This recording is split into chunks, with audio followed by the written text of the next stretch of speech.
beginning. Welcome into Mic'd Up on a Thursday as the NCAA tournament is in full swing.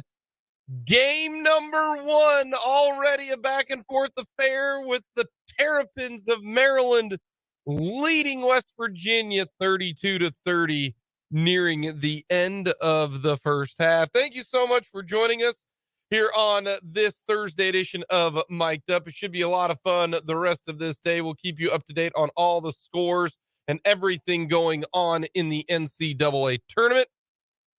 Talk a little Chiefs. Orlando Brown. A little buyer's remorse potentially. We will get to Orlando Brown. Juan Thornhill also moving on, going to teams in orange. We're going to hear from Jerome Tang and the Kansas State Wildcats as they will meet with the media today a little after 1 o'clock. We will get to that coming up this afternoon. And we are going to get a breakdown of KU versus Howard. I like KU's chances. So we got all of that to get to today. Too. We will give you our final predictions. Fulton has no clue who I'm picking. I truly don't. Jake has actually kept me completely in the dark on his bracket. Very close to the vest. Let us know your thoughts. Hit us up on our text line, 785-272-9429. Let us know your thoughts. Check us out on Twitter, Sports on 580. You can check us out on YouTube as well. Let us know who you've got winning the NCAA tournament. Big news right out of the gate. Bill Self will not coach today. It will be Norm Roberts, and I would like to think that KU can beat Howard without Bill Self, which is why there's zero reason that he should coach. And I personally believe that there's zero reason for him to coach on Saturday when they take on either Arkansas or Illinois. And then if KU moves forward, that would be the time that Bill Self could coach. I think that is the smartest thing to do for Bill Self and his life.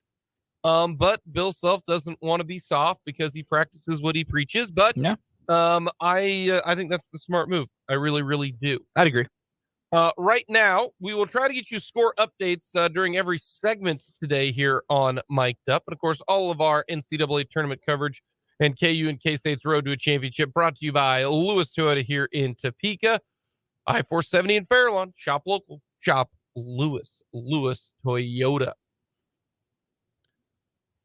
West Virginia down 2 at the half. They were up by a billion. By about 13. Maryland couldn't throw it in the ocean if they were on a boat. That's a good one. That's going to be a fun one coming down the stretch. So, Fulton, let's give us our official predictions here. Let's do it. We will start region by region, and we will go with kind of a quick breakdown of the first round games, second round games, into what you have in the Elite Eight, and then who is coming out of your bracket. Sweet. We will first start with the South region. Let's do it. All righty.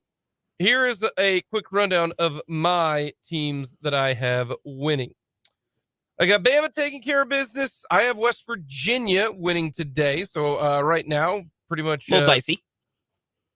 Or it's a 2-point game. I would consider that dicey.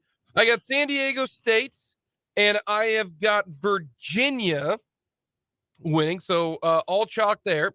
Then I got Creighton, Baylor, Mizzou, and Arizona. Nice. Taking care. So not a whole lot of upsets. And then I've got Bama beating West Virginia, San Diego State beating Virginia, Creighton beating Baylor, Arizona beating Missouri. I've got Bama beating San Diego State. I have got Arizona beating Creighton. So in my Elite Eight, I have Bama taking on Arizona and Alabama winning. So I have Alabama going to my Final Four. We're pretty similar in that region, Jake. I also have Alabama winning their first round matchup. I also have West Virginia over Maryland. I have San Diego State over the College of Charleston, though that should be a very, very fun game. I have Furman, the Paladins, knocking out Virginia, and they're almost down by a point. They have up to 3 free throws at the line coming up. Yeah. I have Creighton winning their first round matchup, taking on Baylor, because I have Baylor beating UCB. I have Utah State beating Missouri in a matchup that is first to 105. And then I have Arizona winning their matchup as well. Going into the Sweet 16, I have Bama defeating West Virginia to head to the Sweet 16. I have San Diego State over Furman. I have Creighton over Baylor and Arizona over Utah State. So our Elite Eights are identical. I have Bama over San Diego State, and I have Arizona over Creighton. And then Bama, Arizona in the Elite Eight, and I have Alabama going to the Final Four. All right. So very similar once we get to the Elite Eight and Final Four. Very, very similar. All righty, we will head down to the lower left side, the same side of this bracket. We've got Purdue taking on Florida Atlantic. The Owls, are advancing. Everybody's loving that Memphis pick, but I think I'm very bummed that the Owls are a 9 seed. Yeah, I'm with you on that. Duke taking on Tennessee. Okay, so Duke over Oral Roberts. Yes, I got Duke over Roberts, and I got Tennessee. I've got Providence beating Kentucky. Okay. K-State winning, Michigan State winning, and Marquette. I want to pick Florida Atlantic over Purdue. I just can't do it. There. So I'm going to go Purdue. I have Duke over Tennessee. Then I have K-State over Providence and Marquette over Kansas State. You mean Marquette over Michigan State going into the Kansas State. So I got K-State going to the Sweet 16, but I have Marquette beating Kansas State. So I have Marquette in the Elite Eight, and I have Duke beating Purdue. And I have Duke taking on Marquette. I've got the Dukies going to the Final Four. That is my bracket there. Decently similar, with I think a few more variances for you and I in this one. I have Purdue winning their first round matchup. They're going to beat Fairleigh Dickinson. I also have FAU beating Memphis. The Owls, they're very, very good. I have Oral Roberts beating Duke. Oh, are you? Do not sleep on the Golden Eagles. Tennessee beating Louisiana. Oh, are you? Yes, I do. Jake, I actually do like that joke. That's a good one. I have Kentucky over Providence. I have K-State over Montana State. I have USC, the Trojans, over the Spartans. And I have Marquette winning their first round matchup. I have Purdue beating FAU, much like you. I'd like to pick FAU, but I think Purdue gets it. I have Oral Roberts knocking off Tennessee. The Eagles going to the Sweet 16. Oh, are you? Okay, we're good there. I have K-State defeating Kentucky. They're headed to the Sweet 16 as well. And I have Marquette over USC. In the Sweet 16, Purdue, Oral Roberts. I have Oral Roberts headed to the Elite Eight. Oh, then I have Marquette over Kansas State. So my Elite Eight is Oral Roberts and Marquette. I have Marquette headed to the Final Four. I'm not big on Purdue, and Oral Roberts has the only person in this tournament who physically in size can completely match Zach Edey and 7'5" Connor Vanover. He's 7'5", Credit Edey 7'4". Fortunately for you, they don't get past here. I know we got a lot to get to. I just want to say super quick on Duke. They are, to me, stinking like Iowa last year. Got really hot to end their conference tournament. Everyone thought they were going to do an amazing run, and they're going to drop to a 12. I think Duke is better than that Iowa team, but it is smelling of the exact same scenario. So I'm not buying what Duke's selling right now. All right. But I wouldn't be shocked if they win. I don't hate your pick. Okay. They're smelling like Iowa last year. All righty. We will head to the Midwest region. I've got Houston taking on Auburn.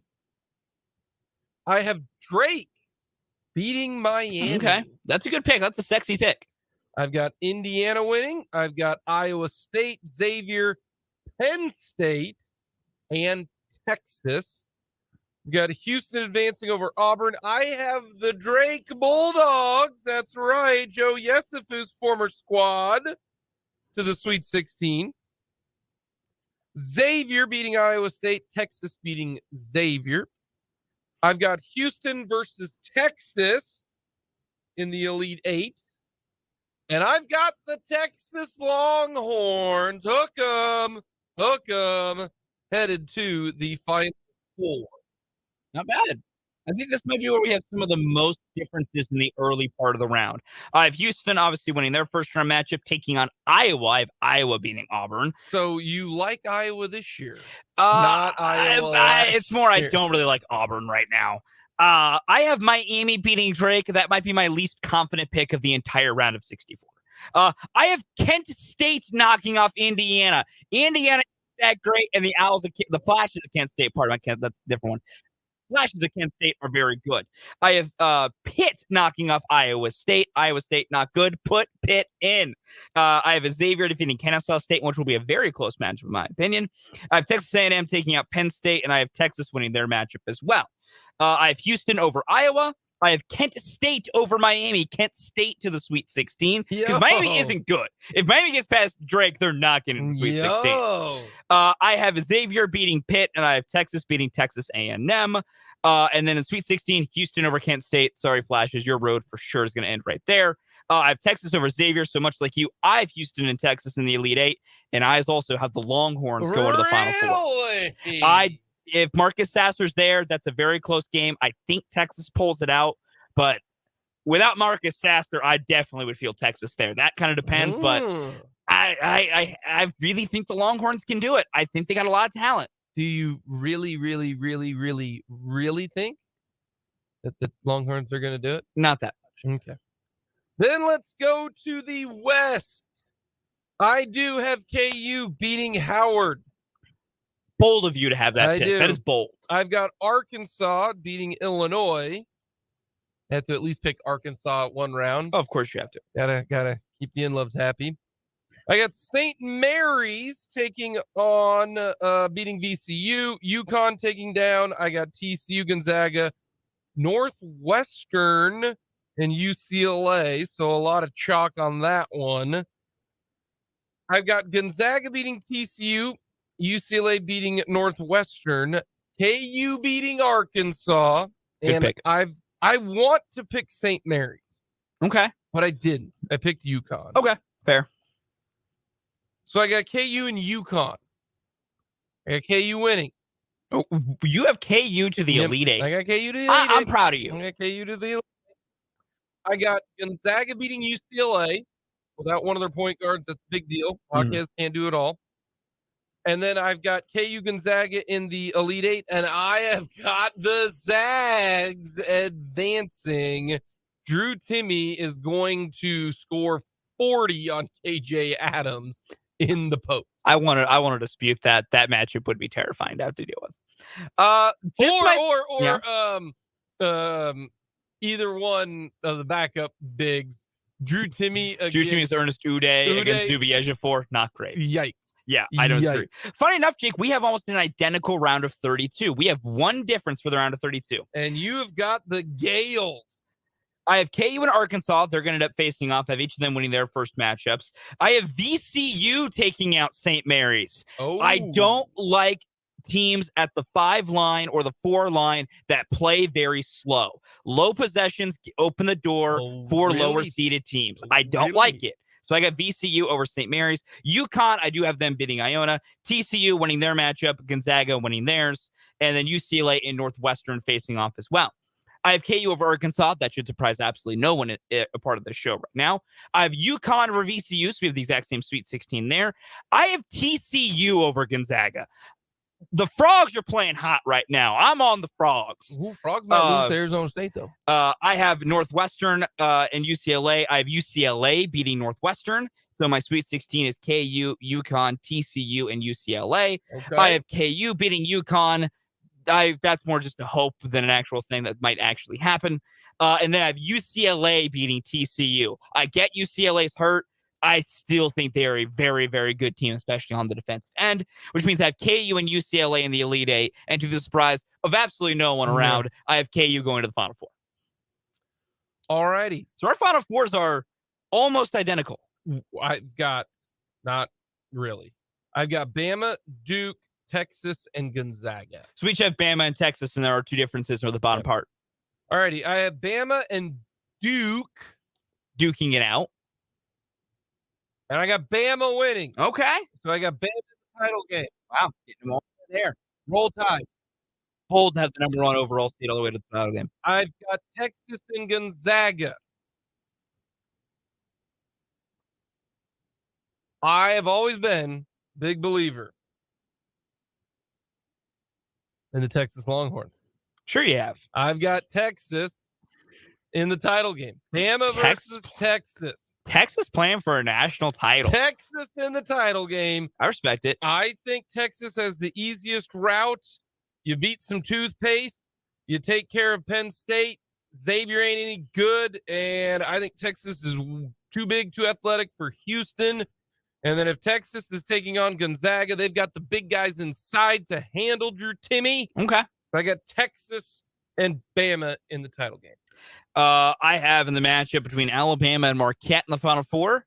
I have Marquette winning that one heading to the national title game. I love that Marquette offense, man. You do realize that Shaka Smart is coaching. And I'm on the same vein as Brendan here. This is early years of the Shaka Smart system. Everything's working right now. It's all good. It hasn't collapsed yet. I think Marquette can do it. I really love that Marquette offense. Then I have KU Texas Part 4. Parts 2s and 3s have not gone well at all. Not well. Part 4 goes to the Hawks, KU to the national title game against Marquette. And you've got KU in. Big shock. I mean, we don't need to spend time on that. KU beats Marquette. Back-to-back national champions, Hawks. Yep. I've got Bama and Texas in the title game. Can you bring yourself to make the pick? Well, yeah, I'm going to pick the game. You know what team we're talking about here. Can you actually pick them to win a national title? Absolutely not. I'm going with Alabama. It's like you knew exactly where I was going with that. And my guy who Bama's got two terrific guards. Javon Quinterly, very good. Out of high school, was a top 5 player. He goes to Villanova. He could not fit into that system. So he transferred. Javon Quinterly at Alabama is rolling. And then you've got Brandon Miller, who might be the number 2 overall pick behind the French cat, who is like 7'5" and shoots threes. Victor Wembanyama. Victor Wembanyama. Yeah, that guy. Wemby. So you've got those two guys, and they can shoot the three, but they're reliant on the three. But I'm going Bama winning it all because Bama never wins anything. Roll damn Tide. Okay. Now, I can also agree that what has occurred at Bama is despicable, and I don't know why it's gone on the way it has, but I'm going to go with the Alabama. If we're looking at this from a purely sports standpoint, I do see your point. But also the point of, everything that's happened around the program. Not great. Awful. Not great. That's fair. And then, yes, just, unsurprisingly, KU over Marquette. Like, I don't need to. There's not analysis behind that. There's just, I got to pick the Hawks. Yes. Coming up, we'll finish things off for this first half of the first hour. Then we'll discuss more Howard versus KU. We'll hear from the Howard head coach. We'll get to all that coming up here on Mic'd Up.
keys I hope you thought of when you filled out your bracket.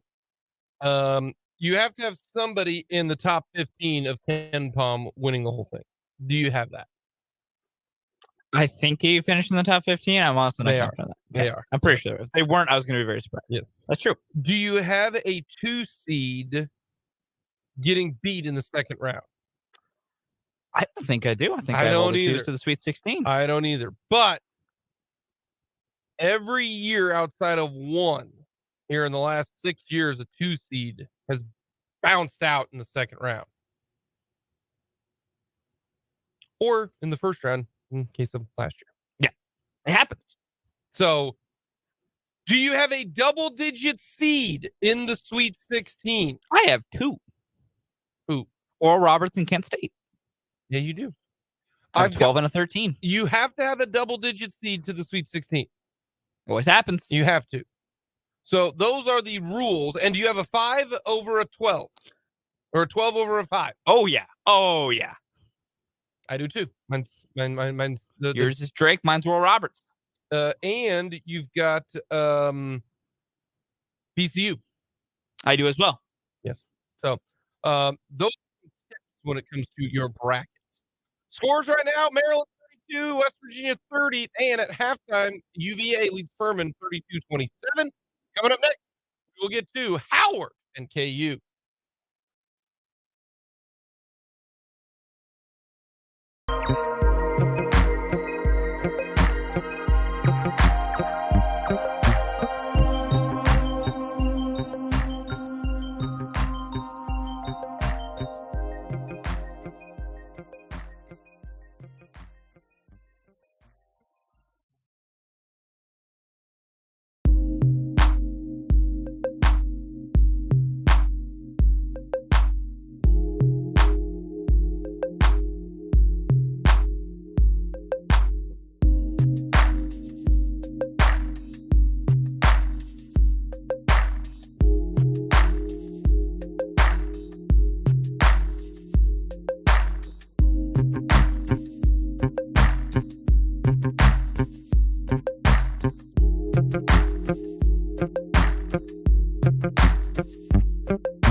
Virginia fan, I would be worried right now.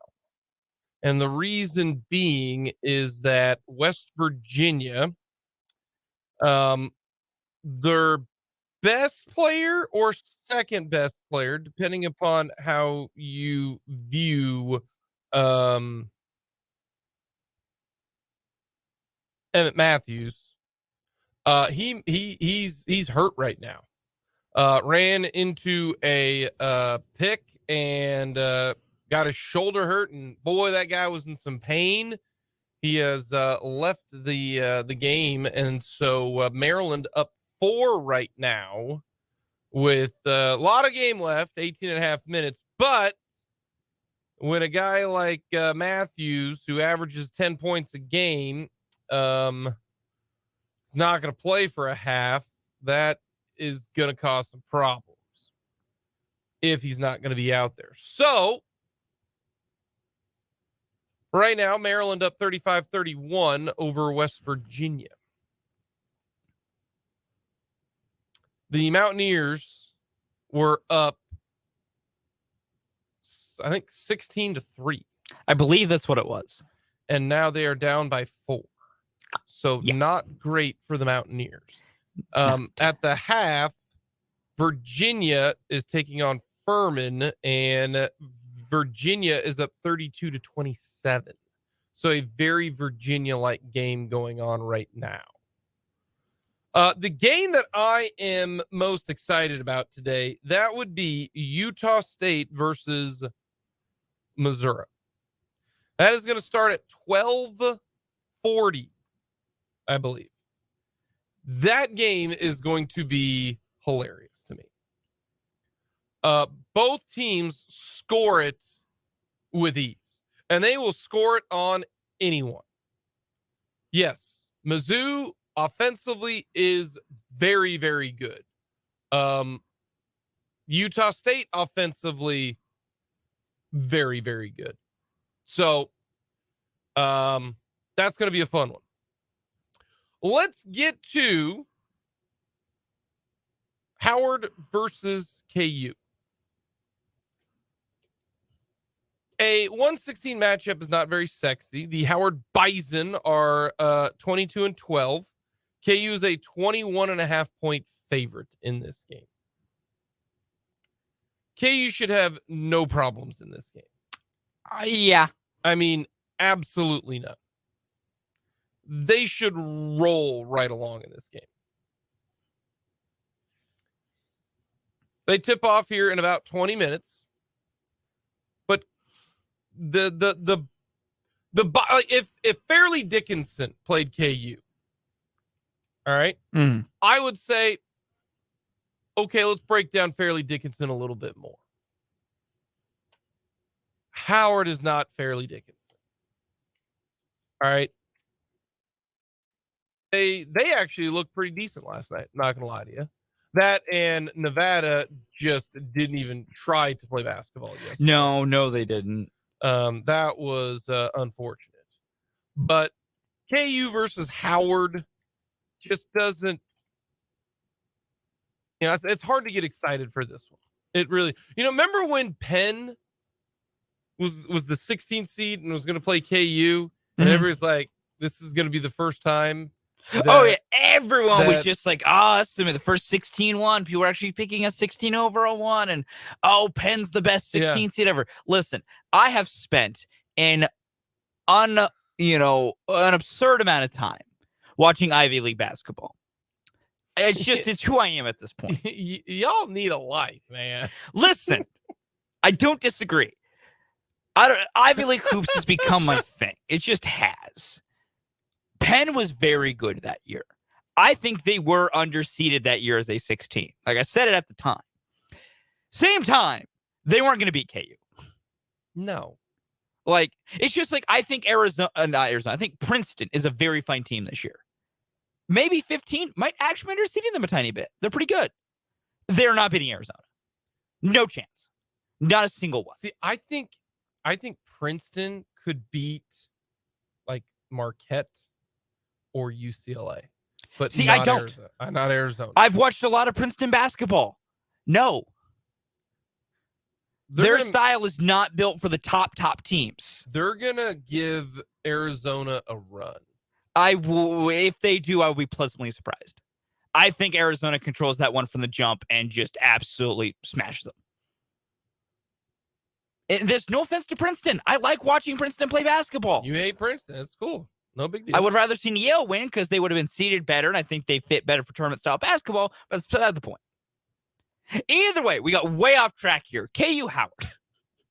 We got way off track, which happens. Alrighty.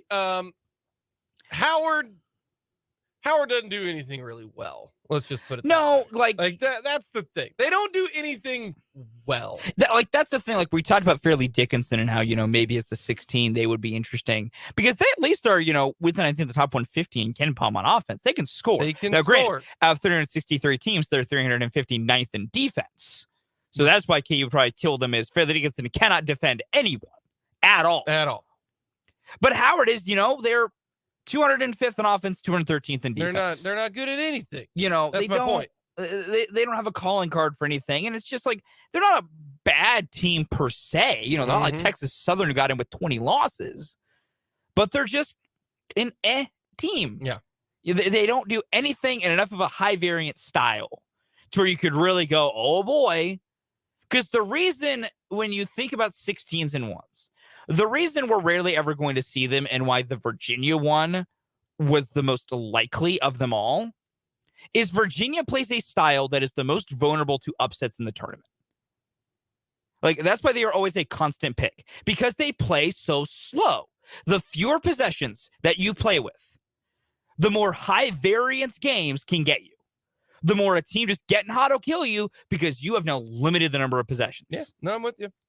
So, like, that's the thing with 16s and 1s and why, like, KU plays semi-fast. So, there'll be more possessions, and more possessions mean the good team usually starts to pull away.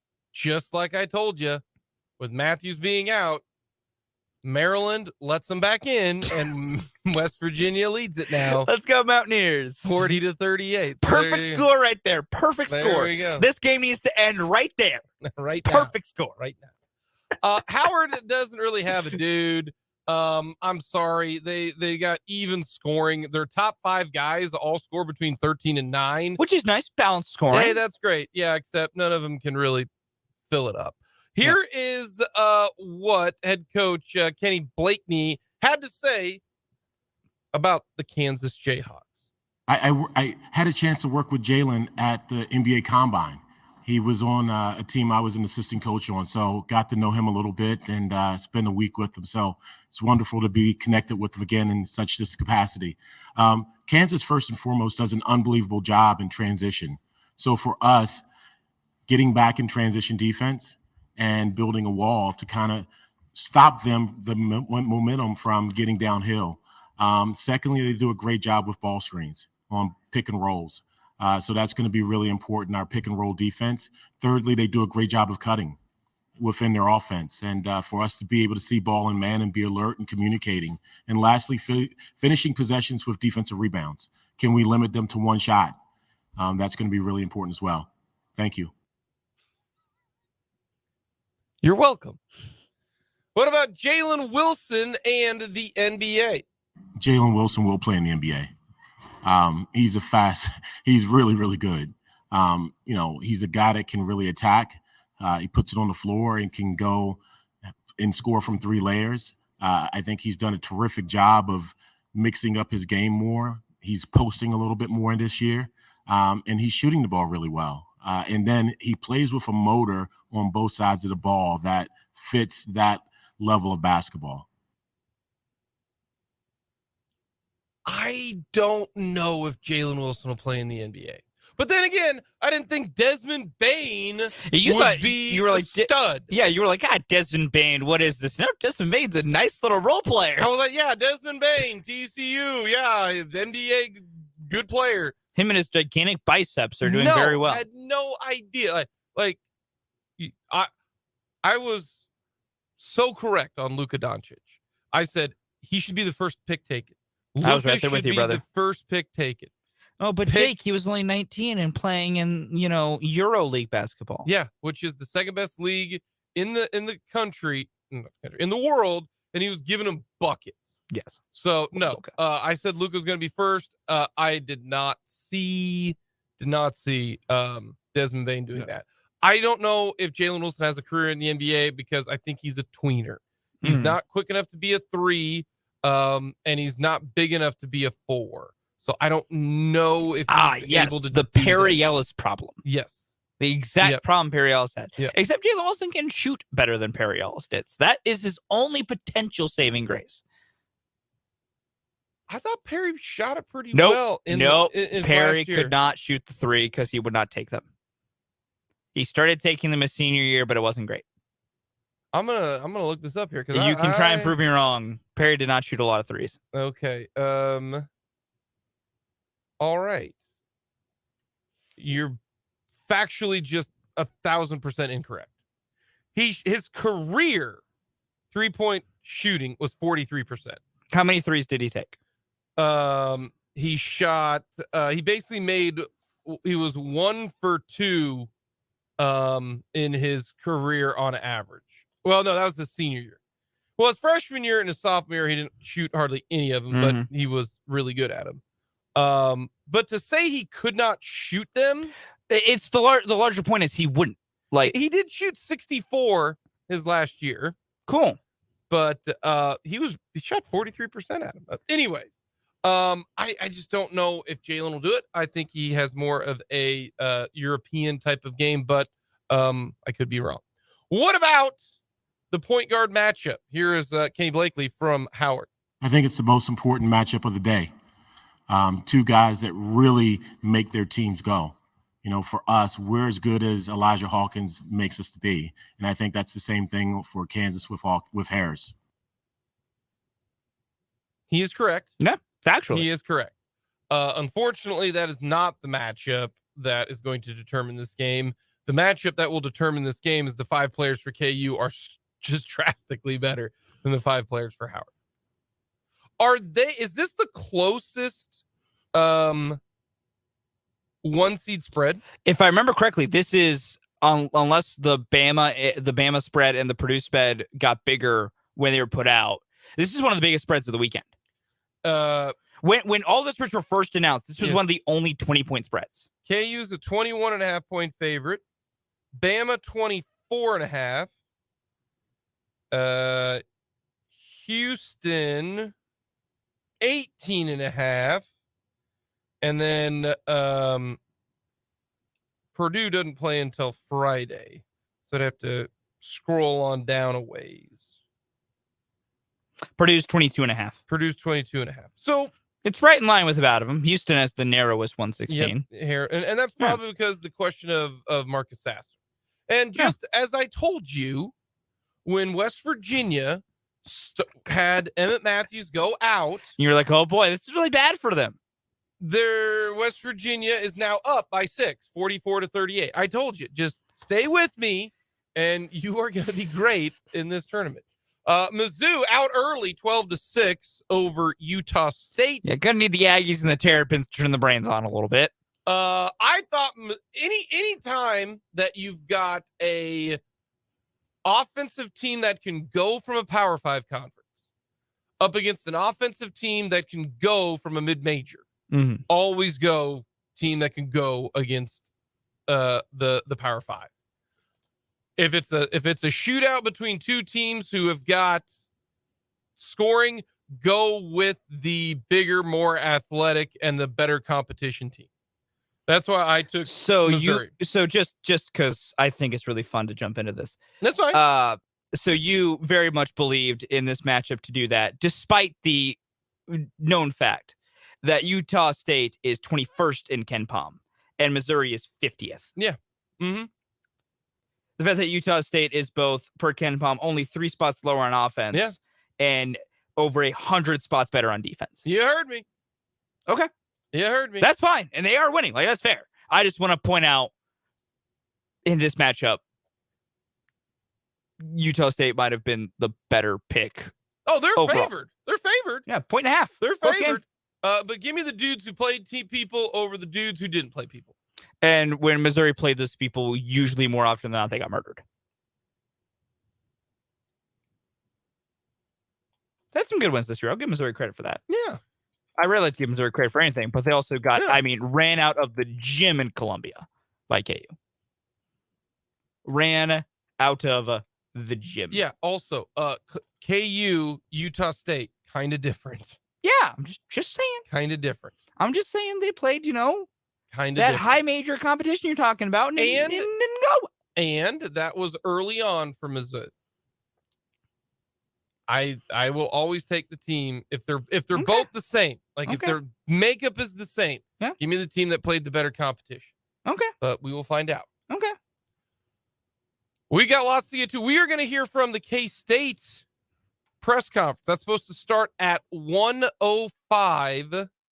Tip-off for KU and Howard coming up at 1 o'clock. We'll get to all that. We'll talk a little Chiefs free agency as well in the 1 o'clock hour. A lot to get to here on this edition of Mic'd Up. Once again, all of our tournament coverage brought to you by Lewis Toyota here in Topeka, I-470 in Fairlawn. You want an oil change under an hour? Lewis Toyota has you covered. Lewis Toyota here in Topeka.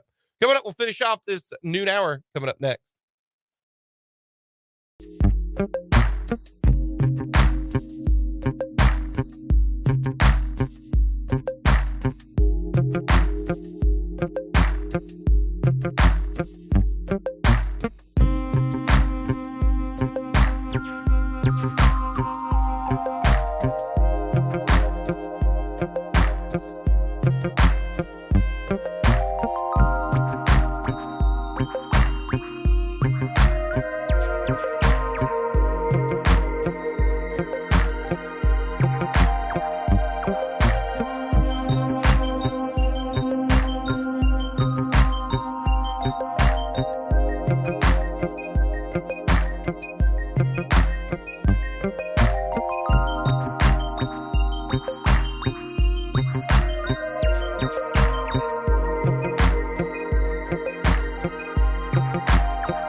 No big signings in the NFL going on today, at least.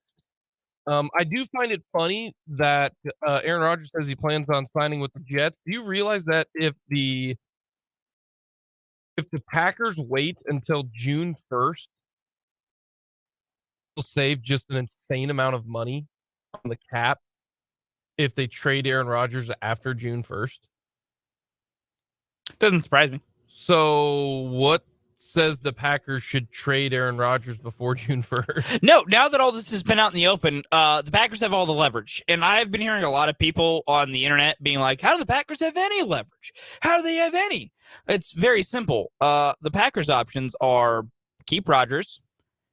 They could keep him, have him play, keep him, have him sit on the bench. Except they're like, no, we're just going to eat some money, but we'll play with Jordan Love, be bad, draft a quarterback next year.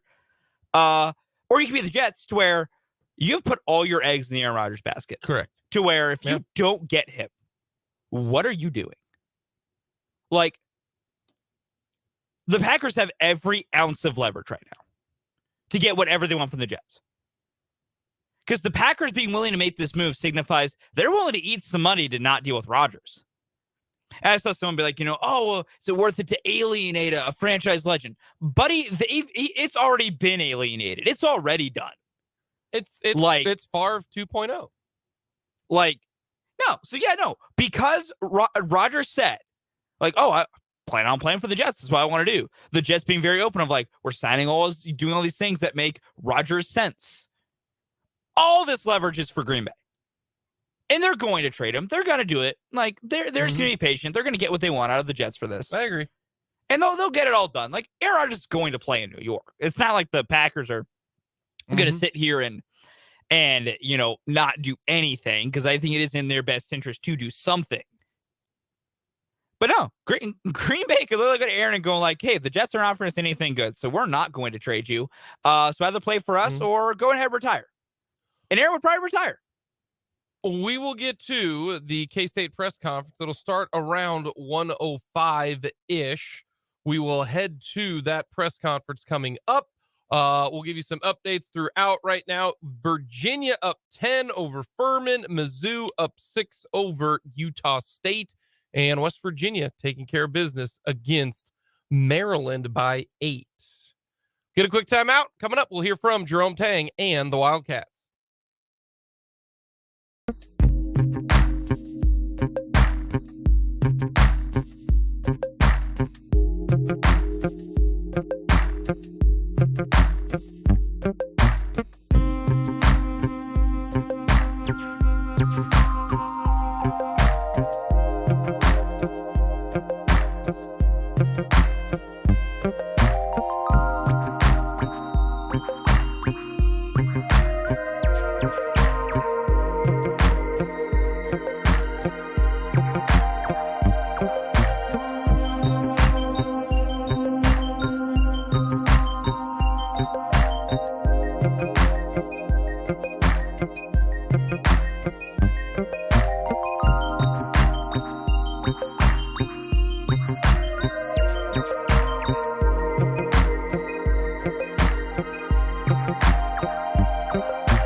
Mic'd up, Jake and Fulton caster with you on a very cloudy, overcast day, which is great because you're not going to be outdoors anyways.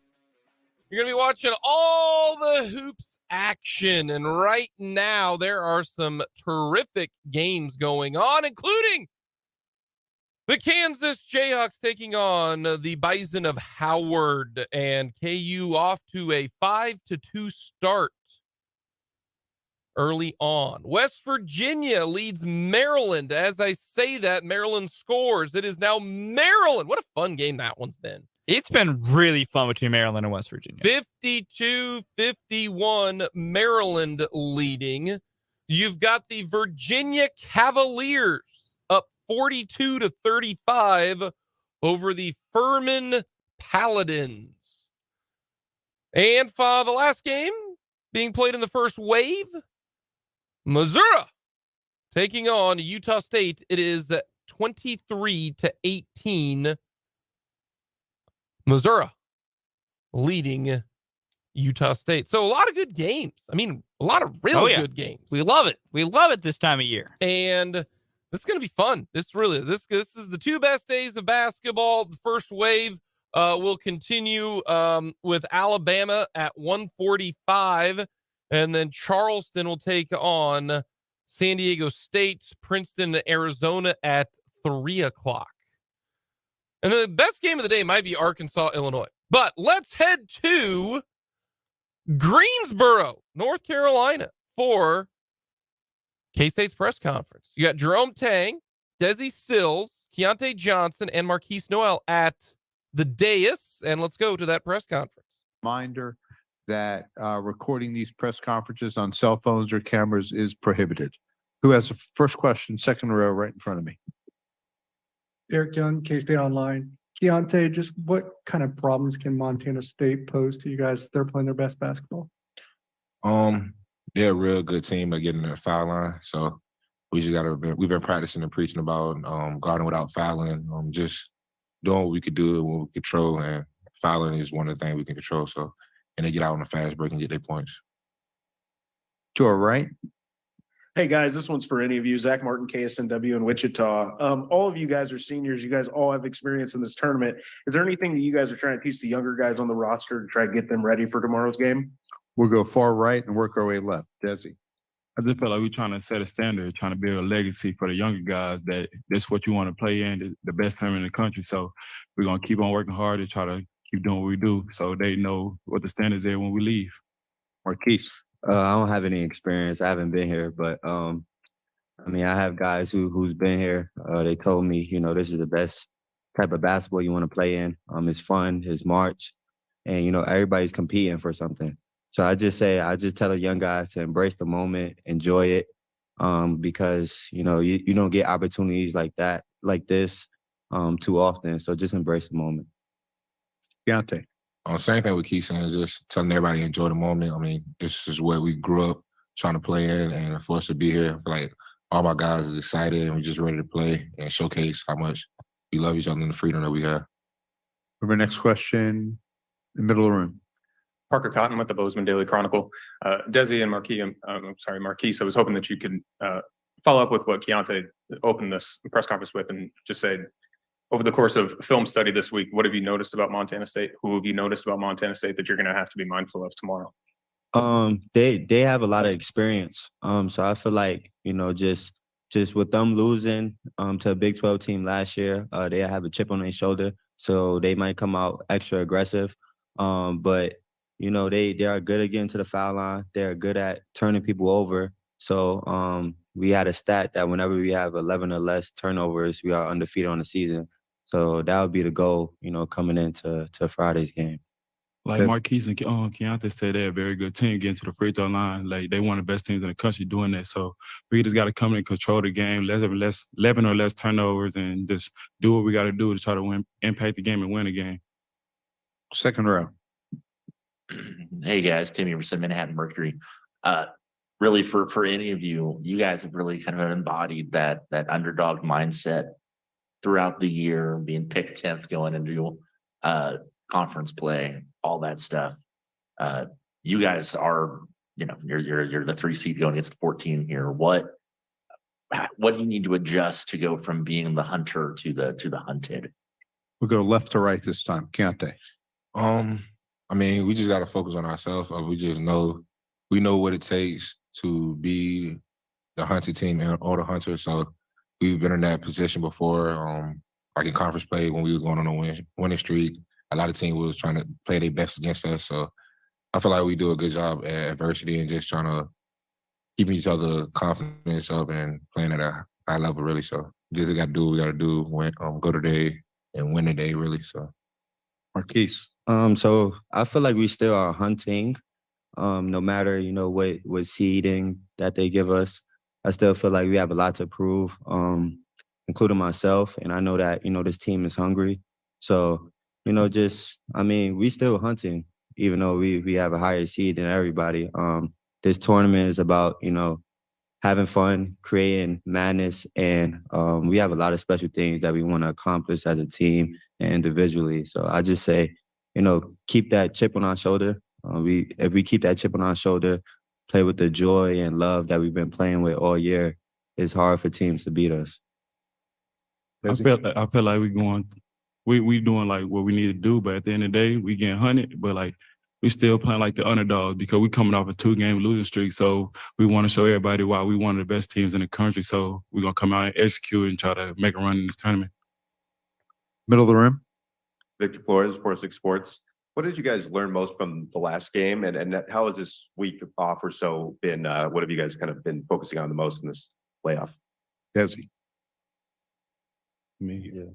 Like I said, we're coming off a 2-game losing streak, and we know it's surviving in advance, and we don't want to go home. We're trying to make a run. We're trying to make history. We want to show the K-State fans why we one of the best teams and why we need them here each and every night. Marquise. I noticed that in the 2 games that we lost, we had 40 turnovers, which is unacceptable.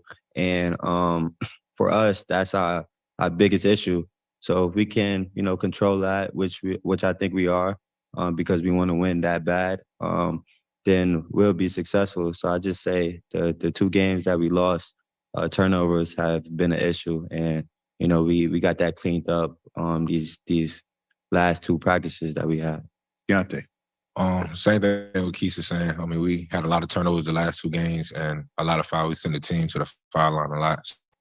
That was our main focus. I was just trying to get better at just guarding without fouling and just protecting the ball, not trying to make the home run plays, and just play simple basketball. So, our last 2 practices we've had high energy and just having great practice. 4th row in the aisle. He's got Rich in K-State Athletics. Hey, I'm just curious, guys. How does it feel being in this moment right now? Amazing, really. I mean, it's a goal for me. I wanted to come back for my last year and just get to the tournament, and we're doing that now. Just trying to make a run, and all our dreams, we all had the same goal coming in. We just ready to have fun and just show all the K-State fans, make them happy, and all our families happy. Marquise. It's a blessing, man. All glory to God. It's amazing what faith and hard work could do. And everybody in this locker room had that from day one. So it's just a blessing to be here. It's a blessing to be a part of March Madness. So I'm just happy. Desi. Crazy faith. Coach Tang been preaching since day one. Now we're here with we was picked 10th to be in Big 12. Now we finished 3rd, but at the end of the day, like Coach Tang was preaching each and every day. Even though Marquise, the leader on the team, he was preaching it each day in practice. Even though we huddled, we want to make it to the NCAA tournament. Even though we picked 10th in Big 12, it was like, nah, we're gonna be the underdog. We're gonna fight each and every night. We're gonna try to come out and accomplish. I feel like we did there as well, but we got more to prove. Back aisle. Andrew Houghton, Skyline Sports. Guys, Desi, you just mentioned it, Coach Tang's first year, but just how does it feel to be here on this stage with him in his first year? It's crazy because when Coach Tang came, he was like, he wanted to elevate this program, and he doing a hell of a good job this first season, and he gonna continue to do that. And we got a bunch of good guys. We all bought in, and we all love each other. We happy for each other. It's love, joy, and happiness with us all. Marquise. It's just, I'm just happy to see, Coach Tang and, our team getting this much success in his first year. I wouldn't want to do it with any other guys that's in his locker room. We just worked hard from day one. We enjoyed and embraced each other, from day one. And I think that's why we were getting so much success, because we just play with that love and joy. And, we still have a lot to prove. This is one of the funnest tournaments that you could be a part of. So I think, it will enhance, as we go on. Got it. Coach Tang, he just had the right faith in all of us. He told us his goal, and we all just bought into it and just trusted him. And as well, he trusted us. He listened to us. He's a great coach. He know that we the one playing on the court, so whatever feedback we have for us, he'll listen, and that's a big thing for us because we the ones playing. But other than that, we just trying to come here and make a run, just make a legacy for the next guys that's coming up, and just bring a great experience and show them this what it takes to get here, and just keep going from there. Back of the room.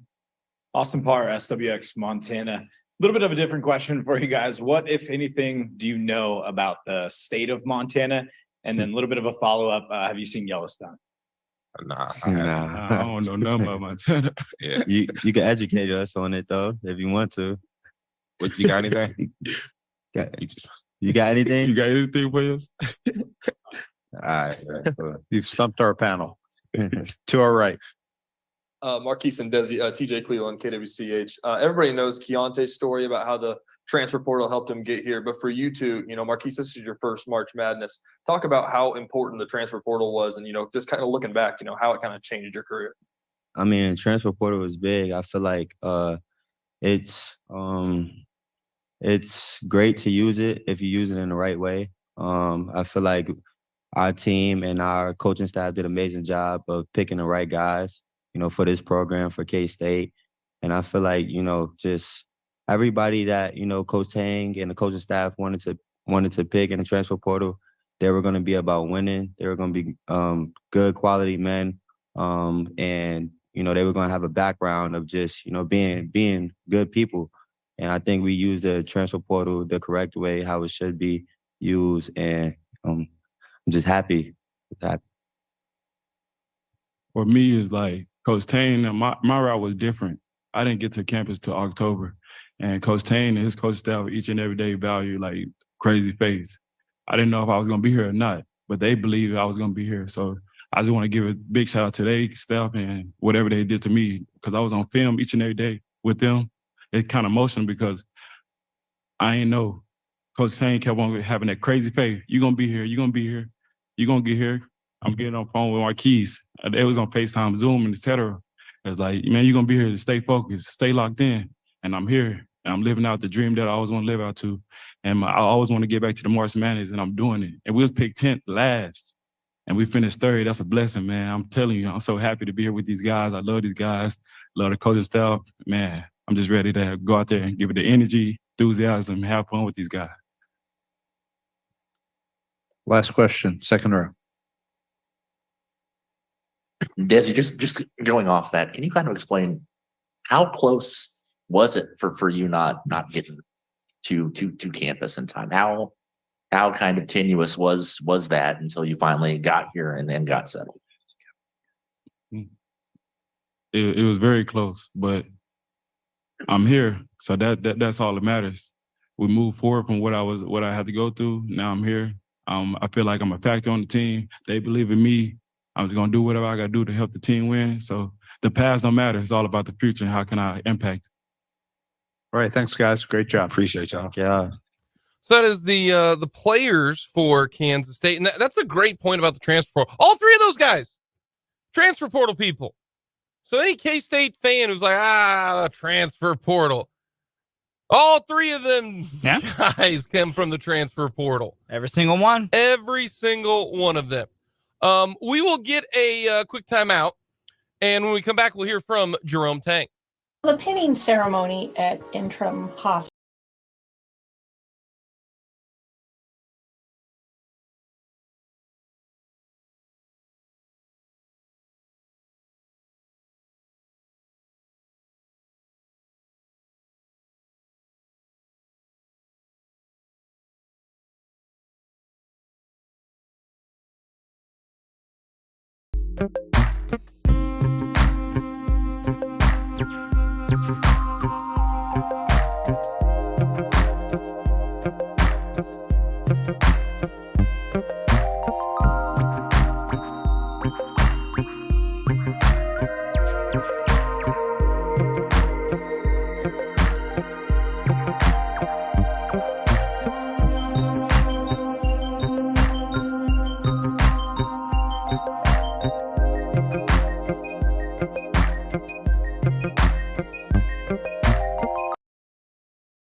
Back to Greensboro, Jerome Tang meeting with the media. Here is the head coach of the Wildcats. But I'm blessed to have the best staff in America and extremely intelligent men who have done a lot of winning in their life. And, I hope over the course of the year, I became a better listener. B. Scott Pritchard, K-State Athletics. Coach, I'm just curious, just being in this moment, seeing you've been here before as an assistant associate head coach, now you're head coach. How does it feel being in this moment? Like this moment hits a little different.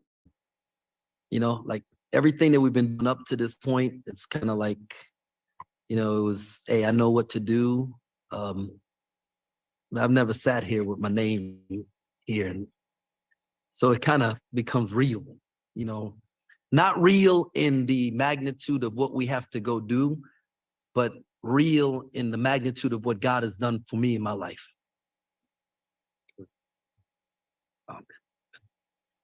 Aaron Beard with the AP. Coach, seniors are always valuable in the tournament, but this age we have super seniors who have even more experience than usual. Curious, kind of when you're starting a program, how valuable that level of experience has been to have guys that are even older than normal to start out with. Yeah, no, extremely valuable, man. When you look, I always equate things to football, and in the Big 12, all the teams in the Big 12 that were really successful in football had guys who were fifth-year quarterbacks, and to have guys who have 100 college games under their belt. And I mean, there are just certain things that you pick up that doesn't matter how talented you are, that you can't gain it except through experience. And guys like Marquise and Desi and, Keontae, those guys who have played so many games, guys who have played so many games, they know they picked up a bunch of little tricks that make a difference, a small difference in a game that equates to a big difference in the final score. And so it's extremely valuable. Middle of the room. Parker Cotton with the Bozeman Daily Chronicle. Coach, I'm curious, in the film study that you've done with Montana State in the past couple of days, who has stood out in particular that you feel you're going to have to be mindful of? And then as a follow-up, did you have any familiarity with Danny Sprinkle and what kind of coach he is before this week? Yeah, I'm a basketball junkie, so I watch all the games as late at night with whoever's on, whoever's playing. I know Coach Sprinkle was a heck of a player, and now he's a heck of a coach. They win, right? They have a winning DNA. He's done a great job recruiting, especially getting bigs from overseas. And those 3 kids from London, man, they have FIBA basketball experience under their belt, and so they've played a lot of possessions, those guys, and he's done a great job developing those guys.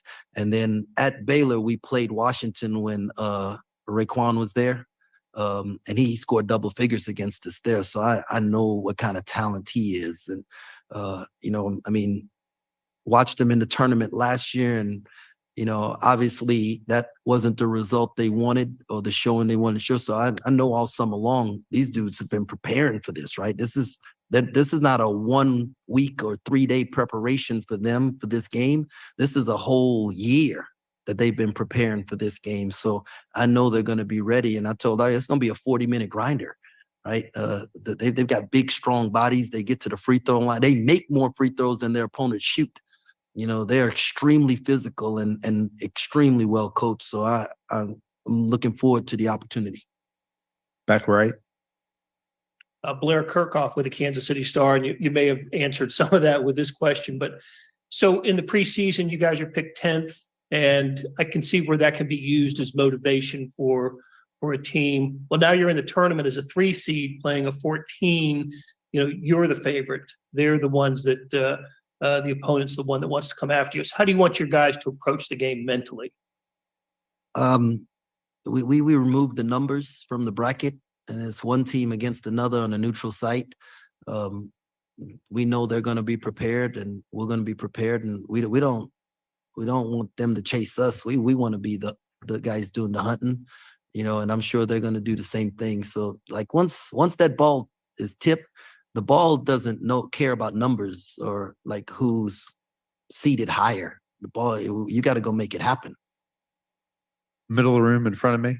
Victor Flores, 46 Sports. Notice your 3-point defense has been very good. Can you explain why exactly that's been, and then any other strengths that you can that you think your team has had or shown this year?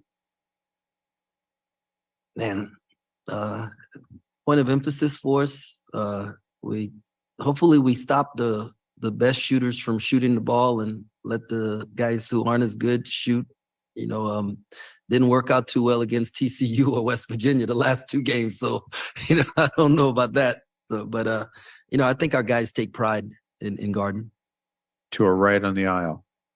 Hey, Coach Tang, I think you heard over there Desi and Marquise talking. I think you have 9 guys on your roster that have never been here, and you obviously a head coach who's never been here. Marquise said it, you guys did the transfer portal the right way. Looking back, these guys, just take me back to that. All right. You want me to talk about us not having any experience in the tournament or how we recruited the portal? Yeah, there's any experience or not experienced, right?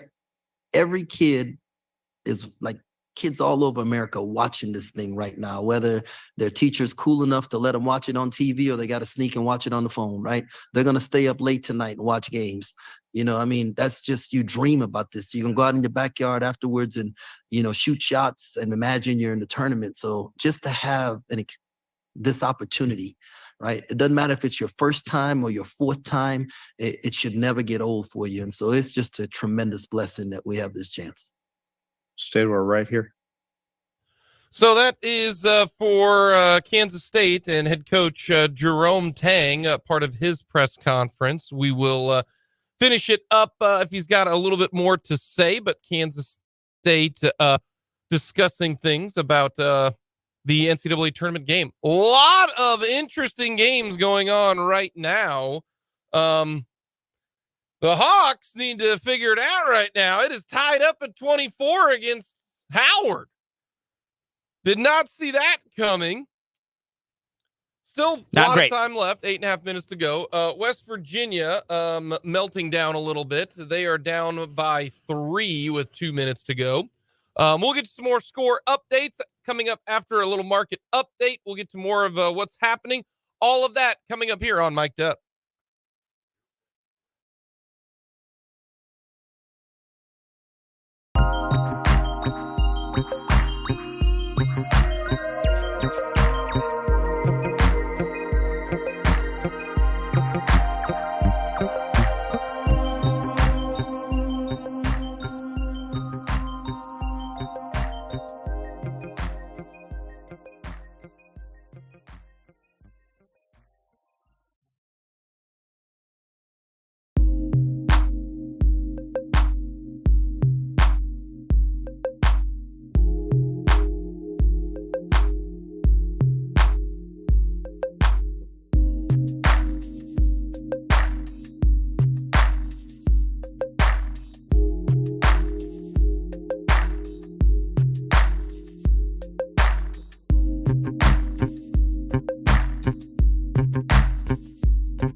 We have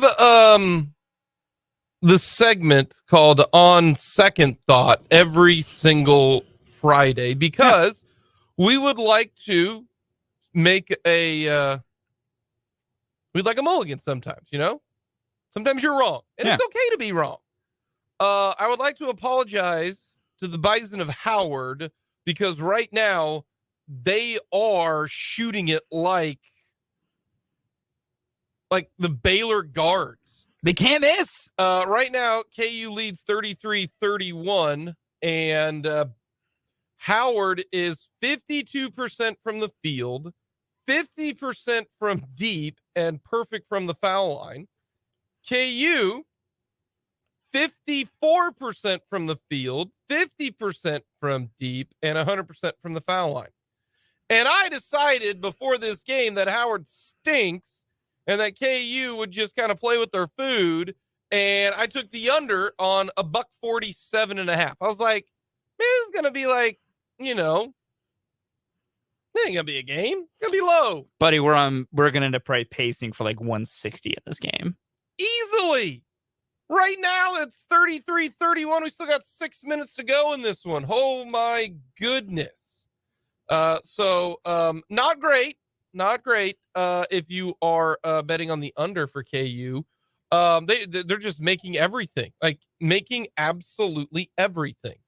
Some other scores right now. Furman, go Paladins, leads Virginia 61-60. How about that? This game is everything I thought it would be and more. Are you ready for this? Here are the scores of the games currently happening right now. All right. Mm-hmm. KU and Howard are tied at 33, 5 minutes to go.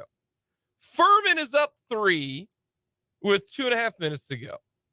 Missouri up 4 at the half to Utah State. And right now, we've had the longest review in is this review still going? Basketball history between West Virginia and Maryland. And that's a 3-point game with 47 seconds left. What a great start to the day. I mean, this literally has been absolutely perfect. And then West Virginia does get the stop, but because they can't rebound, Yeah. They screwed themselves there. And so we've got another timeout. The ending of these games are going to take forever. Yeah, because we already got the longer timeouts because it's the NCAA tournament. We already have the longer timeouts. Yes. And we're going to get a lot more stops. I will say this about Furman, as they are up 63-60 on Virginia with 2:33 to go. Furman's doing all this with their second best player fouled out. Mike Bothwell fouled out with 11 points early on in the second half. He is easily their second best player behind Jalen Slauson, the player of the year in the conference. Yeah, he's really good. Yeah, Jalen Slauson can play some hoops. Yeah. The fact that Furman's doing this, but slow moving high majors are very vulnerable. That's why I don't feel good about St. Mary's either. They got a lot of Virginia in them, so I don't trust them. But shout out Howard. Shout out Howard right now for playing with KU. It's partly because they are shooting way better than the numbers say, which correct happens in the tournament. Like when I say high variance games, that's what I mean. It's just a team gets on a heater. That's what Howard is right now. And then more importantly, they're just letting it fly. They're just playing loose. So I give the Bison all the credit in the world right now. It's great. KU still is already up to 37 points with 4.5 minutes to go. So their offense is not the problem. They just need the Bison to stop shooting. Also would help if Jalen Wilson didn't have 2 fouls. Yes. That's a bit of a bummer right now. That's been a huge deal because he is almost unguardable right now. Well, yeah. KU scoring 37 is not a shocker. No, especially not against Howard. No, what's the surprise is Howard's got 34. Yeah, the surprise in this game is entirely Howard scoring like this right now. But KU's defense, whoever they play, Illinois or Arkansas, they're going to have to play a very good defensive game. I mean, they need to button it up. They have to play a very good defensive game. I'm just love that our first 4 games of the day are all close. Oh, they're just absolute heaters, man. Like I got the classic NCAA.com 4 screen up here, and it's beautiful. Just close game on close game over here. We might have a buzzer beater because West Virginia just scored to make it a 1-point game. Oh, goodness gracious. So they're going to foul, and then Maryland's going to have to make some free throws. And then if they don't, they are going to have a chance at the end of the game. All I'm going to say is that if Maryland, with this score now, 66-65 Maryland, if you're a Maryland plus 2.5 better, you're in heaven right now. Unless it goes to overtime. Yeah, that we don't want to talk about that. Yeah. We don't want to talk about that one at all. Don't want to think about it. Overtime would be very stressful. This was just a comparison point here because I am a Maryland plus 2.5 better today. I was also a Pitt plus 2.5 guy. Man, when it got close near the end, I was getting a little wary. But we got into that point system. It plus 2.5. You're in a beautiful place. When the game-winning shot from 3 would only give the team a 2-point win the other side. When you're in that zone, you're in heaven. Which is where Maryland is right now without the free throws. You're not in heaven at all right now, man. You should be nervous as heck. Listen, if West Virginia ties this baby at 68 or 67, yes, I will be. Yeah. I'll be very nervous. I don't want overtime. Overtime, not my friend. Furman is currently, in a good spot for the plus 5.5, but we still got a minute 21. It's a little dicey over there. Very dicey. And then we're sitting real not good at Utah State minus 1.5. Yeah. And we're not sitting pretty at all on KU minus 21.5. Well, KU's up 42-34. Okay, they're pulling away. Good job. They're feeling a little bit better. Yeah, I'd really like Utah State to remember that they shoot the basketball really well, because that's their problem right now, is they've just missed a lot of shots they've been making all year, which happens. Who? Utah State. Oh. Like, they've had multiple shots from 3 that, they've made all year. Like, they're not wide open, but they're, semi-contested, but they're still shots they are really good at making. Utah State is 0 for 11 from 3. That's how you get got. That is high variance to the low end. That's how you get got. Math tells me they'll shoot better second half, but the problem is you're in a 4-point hold to Missouri, and they only shot 3 of 11 from 3, and they're usually a better 3-point shooting team. Correct. So I don't feel great about the Aggies here, but law of averages tells me they'll shoot better. but also in the NCAA tournament, for one game, the law of averages can Mhm. completely go against you, which I don't like. No, the first wave of games have been excellent. For KU, they're getting whatever they want on offense. I mean, Yeah. absolutely whatever they want on offense. Jalen Wilson already has 11. McCullough with 8. Grady 2 of 3 from deep. I mean, they're offensively, they are an absolute buzzsaw right now. Yeah. So that is, If they just lock in a little bit defensively and Howard cools off a bit, Yeah. that game's going to start turning into what it should be. yeah. But I did not see, mid 40s to potentially low 40s at the half potentially for KU and for Howard. Coming down to the wire in Virginia and Furman right now. Yes. 3-point game, 30 seconds to go. Right now, Maryland leads West Virginia by 2. Oh boy. This has been a terrific game. Oh, It it's really, been really great. has. We've had runs by both teams. This section not a bad spot. West Virginia only leading by 2. Trailing by 2. Oh. The Big 12. We're home. One and done for West Virginia. That's sad. This game changed for West Virginia when Emmett Matthews went down. Yeah. He did not hardly play in the second half because of a shoulder injury.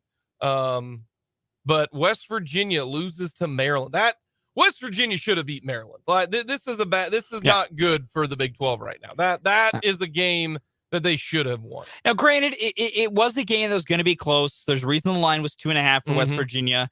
Even, looking at the other stuff, the most Maryland should have ever been favored by, if they were favored, was like 4.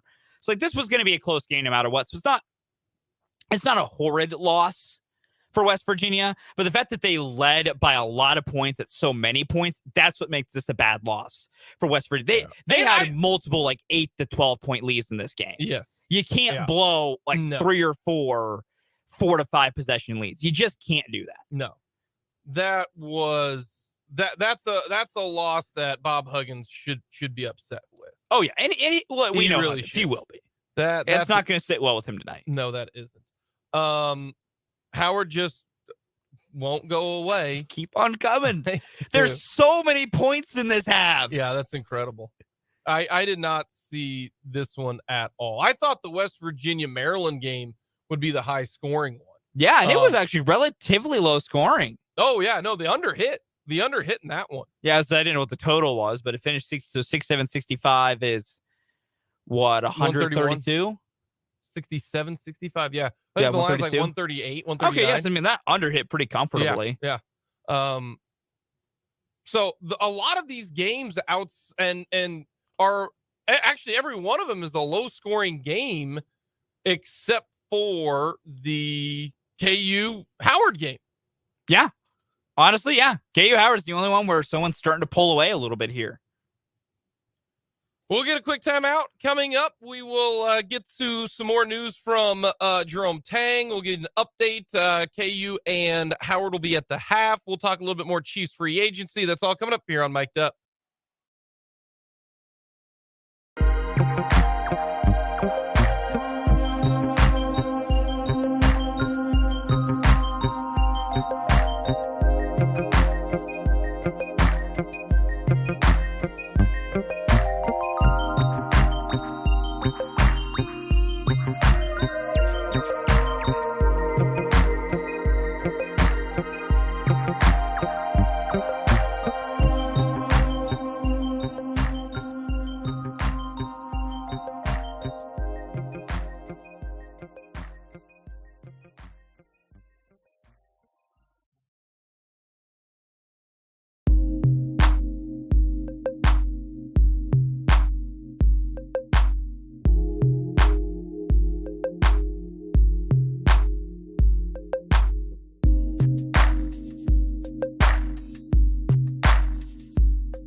It is just all around.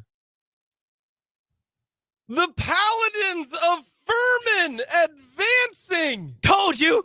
How about that? So here's the situation to let everybody know. There is 30 seconds to go in this game.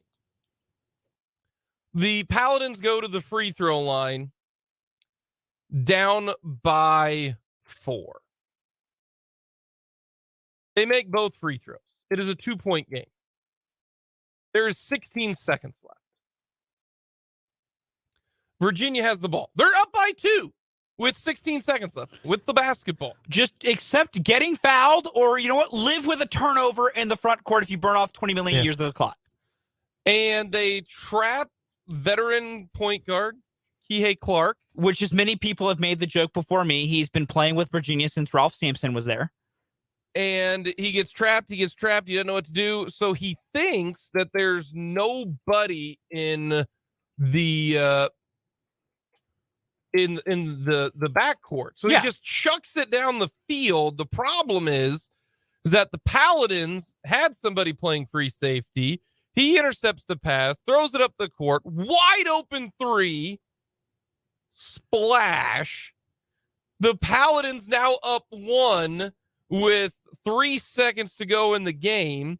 Virginia gets a terrific look. And it almost banked in.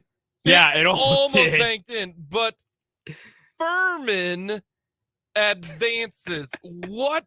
The first 2 games have just been excellent. Instant classics. They came down to the very, very last possession, because if the 3-pointer by West Virginia goes, it's overtime. Yeah, we're in OT. Or no, excuse me. No, they win. They win. And that wasn't the worst look that they put up for that shot either. And then here you've got Furman coming from behind and end up winning. Right now, this has been just fantastic. Absolutely fantastic. Great start to the day if you're a Maryland and a Furman better. Yes, if you are. Shout out to the Paladins, because I did take them plus 5.5. So we were on the board there, Fulton. Dan and I told you. 1, don't trust Virginia. 2, Paladins. Great 3-point shooting team. Like you scores really well. When that Furman guard, whoever that guy is, shot it, you knew that was going pure. in. I was off like, the hand. No, like you saw the pass, and it was like Ali Farouk-Banesh. Like once he shot it, I was like, that's good. I was like, the guts and the fortitude for that guy. But this is a wide open look in transition and just drills pure. It. Absolute. Furman really sat here, completed the 13-4 upset with their second best player. Yeah. Barely. Mike Bothwell scored 11 points. Mm-hmm. They won this game with Mike Bothwell scoring 11 points. It's not like he scored, like 4. I know, but given what he usually does for Furman is kind of the relativity of it all. But no, he did something, but not. I was just like, winner of San Diego State and College of Charleston. Have fun. Yeah. The Paladins may not be done after just today, but no matter what, there is never a better feeling for me this time of year when I have been, championing a upset in the bracket for like days since it came out. Nothing ever makes me feel better than when I'm proven right and I am vindicated. And I was proven very right. That was my most confident pick of my entire thing was Furman will beat Virginia. And it did not look good at numerous times. Numerous times Virginia had a 10+ point lead. I was like, oh boy. But they play so slow and they have scoring droughts. Yeah. It's a bad combo. Look, Virginia's just not fun to watch. I can't lie. They're really not. I'm a guy who can sometimes appreciate, defensive struggles and pitching duels, but Virginia's just not entertaining to watch play basketball. No. Just not. And now they're gone, and we don't have to watch them play basketball anymore today. KU's up by 13 at the half. Yep. Looking great. Looking great offensively. They are a buzzsaw. My goodness. 50 points in the first half. Yeah. And Howard's trying. That's the thing. Howard is trying. It's just KU's got more depth and more dudes. Like, it's a classic 116 in that the 16 is doing their best. It's not like they're having a bad night. It's just the one is that much better. Well, not that just that much better. It's just they can score so much easier because Howard has scored 30. If you'd have told me that the Howard Bison scored 37 points in the first half against KU, I would have told you they're within 5. They're going to be within 5. But KU has not really done anything wrong on the offensive side. Jalen Wilson with 11 points, 5 boards already. Grady Dick, 12.7 rebounds for Grady Dick. DeJuan Harris scored 4 points. So outside of when you play Texas, if DeJuan Harris scores 4 points or more, that's a good situation to be in. So no, KU in a great spot. I don't see, like right now the live line is KU minus 23.5. And they are up by 13. So they feel like this team is going to stretch their legs and take care of business. So that is great news if you are KU that Howard started to cool off there at the end. KU went on a run there to get it to half 100 in the first half. But defensively, my guess it'll be a little bit better. News. Bill Self told Voice of the Jayhawks, Brian Haney, that he's hopeful that he'll be able to come and coach on Saturday. Right now, he's doing a lot of stuff seated at practice, not up with the team. So you're looking at maybe Bill Self being there on Saturday. I still don't know if that tells me if I think if he's this close to coaching on Saturday, then I look at next week, Bill will be playing or he'll be coaching. He will. Assuming KU takes care of business against Illinois and Arkansas, which will be coming up after the KU and Howard game, which that should be a terrific game. But my goodness, the Furman team celebrating in the locker room Good for the Paladins. beating Virginia. They have not been to the tournament in 43 years. Really? The last time the Furman Paladins were in the NCAA tournament was 1980. This is their first appearance since 1980. They should have been here last year, but lost on a buzzer beater to Chattanooga. That's right. In the SoCon tournament. Coming up, we'll talk more KU. Howard will get to some free agency. All that coming up here on Mic'd Up.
final hour of the Mic'd Up on this Thursday, and what a terrific morning and early first wave of games here for the NCAA tournament.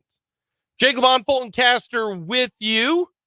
Appreciate you stopping by. Let us know your thoughts. If you are watching the games, listening to the games, let us know. 785-272-9429. All of our NCAA and KU and K-State Road to a Championship coverage brought to you by Lewis Toyota here in Topeka. Shop local, shop Lewis. And Fulton wore his KU hoodie, and he was nervous as all get out for the first 15 minutes of that first half. I wouldn't call myself nervous. Yes, I was you were. mildly annoyed. You were a little nervous. There was No. a little nervousness in there. I will never be nervous about KU losing to a 16. If you are doing fist pump motions in a game between a 1 and 16 seed at any point in time, you are nervous. All of my demonstrativeness over here has been related to the Furman Paladins. Once that game's been over, I've been calm. All of my emotions over here are about the Furman Paladins. Yeah, because at that time, KU had built a 13-point lead. And I hadn't done anything else before that. How do you sleep at night? Knowing KU won't lose to a 16. They're not Virginia. They're not Virginia. Which I will keep piling on Virginia. My goodness, are they bad for the tournament. Did you know, Jake, their last 2 trips to the NCAA tournament, they've been 4 seeds twice in a row. Mm-hmm. Did you know they've lost to a 13 twice in a row? So you're telling me their last four trips to the tournament, they've lost in the first round 3 times. No. Yeah, they've lost 3 times. And the other time they won the title. Yes. That's incredible. In the last 4 That's NCAA incredible. In the last 4 NCAA tournament runs, because Virginia, this is, I believe, 4 in the last 6 years, because the COVID tournament, I was not canceled. That doesn't count. And then it got canceled. That's Yeah, I what know. I'm saying. That's what It I didn't, think. as I Yeah. said, the last 6 years, it still matters of like, why is there a gap in that year? And then last year they went to the NIT. Yeah. Well, their last 4 times in the NCAA tournament, they've gone lose to a 16 as a 1. The overall one. National championship. Lose to a 13 as a 4, lose to a 13 as a 4. Who did they lose to? I believe Ohio got them 2 years ago. Which I think I predict that one too. I just keep going against Virginia now because they're not built for this. I will say this. This bodes well for Kansas State. You can't have 2 13s beat a 4, right? You can. You 100% can. Right? If I'm Baylor, if I'm a Xavier, if I'm K-State, 13s over 4s. What? Wait, Oh, yeah. We're not worried about K-State Yeah. at this point. I'm sorry, Never K-State. mind. We're not worried about you at all. Yeah. If I'm UConn, Indiana. I have Kent State over Indiana. Do you have Louisiana? I do not have Louisiana, but I wouldn't be Okay. surprised. It's recorded Wow. to the tournament. Wow. But no, I have Kent State beating Indiana because Kent State can score the basketball, and Indiana just, for some reason, just screws up all the time. Final scores thus far. West Virginia loses.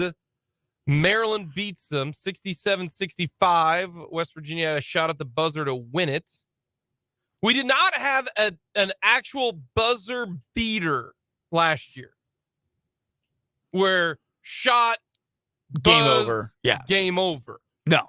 We did have a ending of the game that was terrific. Maryland took down West Virginia, but Furman was down by 4 with 20 seconds to go in the game, and they won it by 1.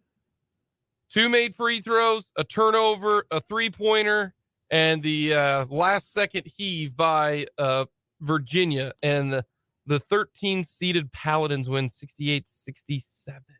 Right now, Missouri leads Utah State 45-41, with Utah State now actually just tying it up, or no, down by 2. Easy layup there. This is a fun one to watch. If you want to watch a nothing but offensive game, turn to TNT because it's going to be Missouri versus Utah State. KU and Howard at the half, 50-37.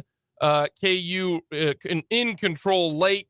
The Bison finished the half 1 of 11, and they were at one point 57% from the field. But then when you finish 1 for 11, you are going to your shooting percentage is drastically going to plummet, and they are now down 50 to 37. Grady Dick 12 points, Jalen Wilson 11, and then you've got McCullough with 8. Even the bench is providing 7 points. That's big for KU. How about that? How about It's that? huge. That's real big. So that is the it's your tournament score update. That is your score update. All of our tournament coverage brought to you by Lewis Toyota. Do want to pause since KU's at the half, and right now still a lot of time left in Missouri, Utah, as 11 minutes to go in that one. I do want to talk a little NFL. Do you think Orlando Brown wants a do-over? Because Orlando Brown has signed his contract. Orlando Brown is going to play for the Cincinnati Bengals. And the contract that he signed was nowhere near the total amount of money that he was going to get in Kansas City. The offer last year that he turned down was 6 years over $130 million, but the guarantees were $95 million through the first 5 years. $30 million signing bonus. This year, he signed a contract. 4 years, $60 million, but a $31 million signing bonus. Now, the signing bonus is the same. So once he puts pen to paper, he's going to get $31 million. No matter what, if you would have took the deal last year or if you would have took the deal this year. But the difference in total money is drastic.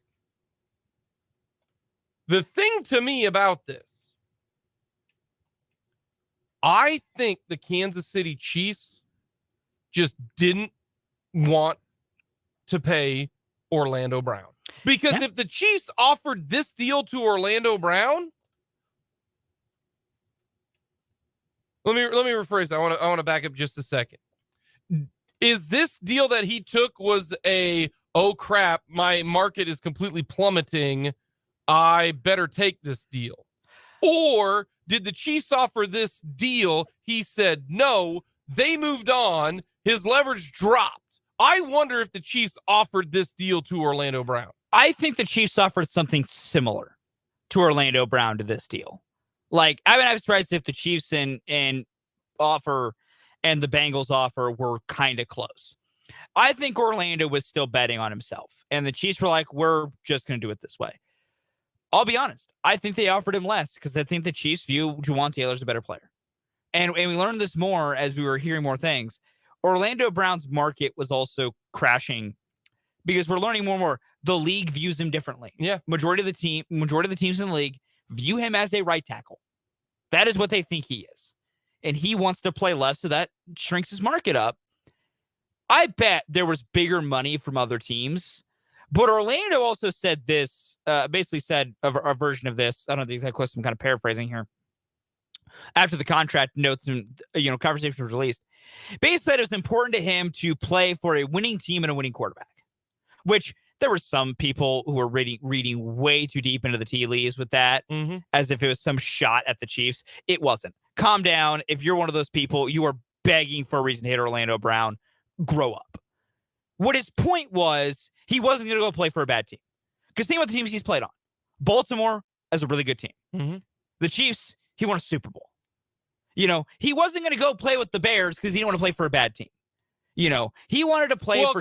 according to the reports, the Bears... apparently the Bears, which that is wild if I'm Chicago, but... No, Ryan Poles said it didn't fit their scheme. What he wanted to do didn't fit their scheme. And that's fair because Brown is limited. So, that's another reason for Brown where he did it was he wanted to still play for a high-level team. I think he definitely kind of lost a little bit here. Oh, I think he lost big time. But overall, I think all parties are going to get kind of what they want. The Chiefs, I think, are going to be in a better situation on offensive line because I think Juwan Taylor fits what they want to do better. I think he's a better scheme fit for the Chiefs with his skill set.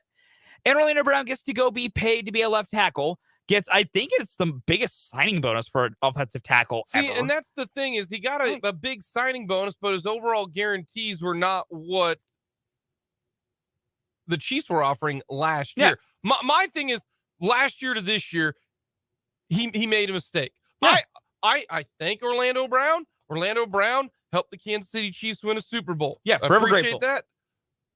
It's not like a dislike the guy. If the Chiefs offered this contract to Orlando Brown, I would have been okay with it. Yeah. I would have been okay with it. But I think what happened was he saw things start to unravel. Yeah, he started to learn what the tackle market was and was like, oh boy, I'm not going to get what I want. I need to find a spot. And he did. Yeah. And it works out, which can't lie. Chiefs Bengals this year are going to have some more spice to it. Yes.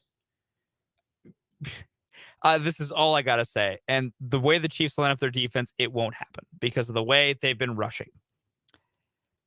I would like Chris Jones one-on-one with Orlando Brown injected straight into my veins. Well, the thing about Orlando Brown is that the guys who have speed give him problems. Yeah, no, which is why that's why I think a Chris Jones Orlando Brown pass rushing match would be fascinating because Chris is quicker for his size, but he's not a speeder. He's 6'6", 300, and yet still moves faster than he should. Correct. But that'd be two mountains going at it, and I can't lie, it would be very fun. Yeah. But it's fascinating. It really is. But shout out Orlando. He's going to get a chance to go play for a winning team. The other big free agency news was that Juan Thornhill has signed with the Cleveland Browns, and his contract is a unique one. It is weird. They've got a bunch of void years, a whole bunch of different things. That's what you're going to have to do when you're paying your quarterback way, way too much guaranteed money. And so he's not a whole lot of it's not a whole lot of cap hits for Cleveland. But Cleveland and Thornhill played pretty darn well at the end of the year. He really, really did. So I think that the Kansas City Chiefs had no problem moving on and going to Brian Cook. But that is some news yesterday. Also, low key, and I'm still waiting on the I'm still waiting for the next move. The Kansas City Chiefs moved some money around for Patrick Mahomes. That is the beauty if you are the Kansas City Chiefs, and that contract is they moved $12 million of his money to a roster from a roster bonus to a signing bonus, creating $9.6 million in cap space. You don't just do $12 million just for, fun. You know what I mean? Yeah. Because you're doing it to either free up just enough space to do something. Otherwise, you wouldn't do it, or you would do more. With the $9.6 million, the Chiefs are about $16 million in cap space right now. All right. Why? Yeah, that's when this was announced last night. Because remember, they could also have converted more. Yes. So they only converted some, which to me, what they proved last year is that if they don't have to mess with the Mahomes deal, they won't. Which that tells me, why would they do it unless they need that space for something? So I've been also just waiting for what this was for. Now, this does not mean something big or dramatic is going to happen. It could be, a couple of low-level signings that they just needed a little bit of space for. But given what the Chiefs did last year with the Mahomes deal, I have to imagine them triggering the clause and, converting some of that money means that there is something they're doing where they need the space. And I just don't know what that space is, what that move is as of yet. I'd like to think it's a veteran wide receiver is going to come in the door. Mm-hmm. And this gives you more space to sign them and give them more money. But I don't know. I am fascinated to see what the move is going to be because there's going to be something corresponding to it. Has to be. With the way the Chiefs operate, it really has to be. Yeah, and we know they've got still D-line spots. Charles Aminahu and Juwan Taylor met with the media today. We found out some news. Juwan Taylor, big fisherman, loves to fish. In fact, caught a 400-pound fish. Good for him. Not often does someone catch a fish bigger than they are. Yeah. Especially when you weigh 320 pounds. Yeah. So kudos to him. He's never lived outside the state of Florida. Buddy, let me introduce you to this thing called winter. Let me introduce you to a thing called winter. Enjoy.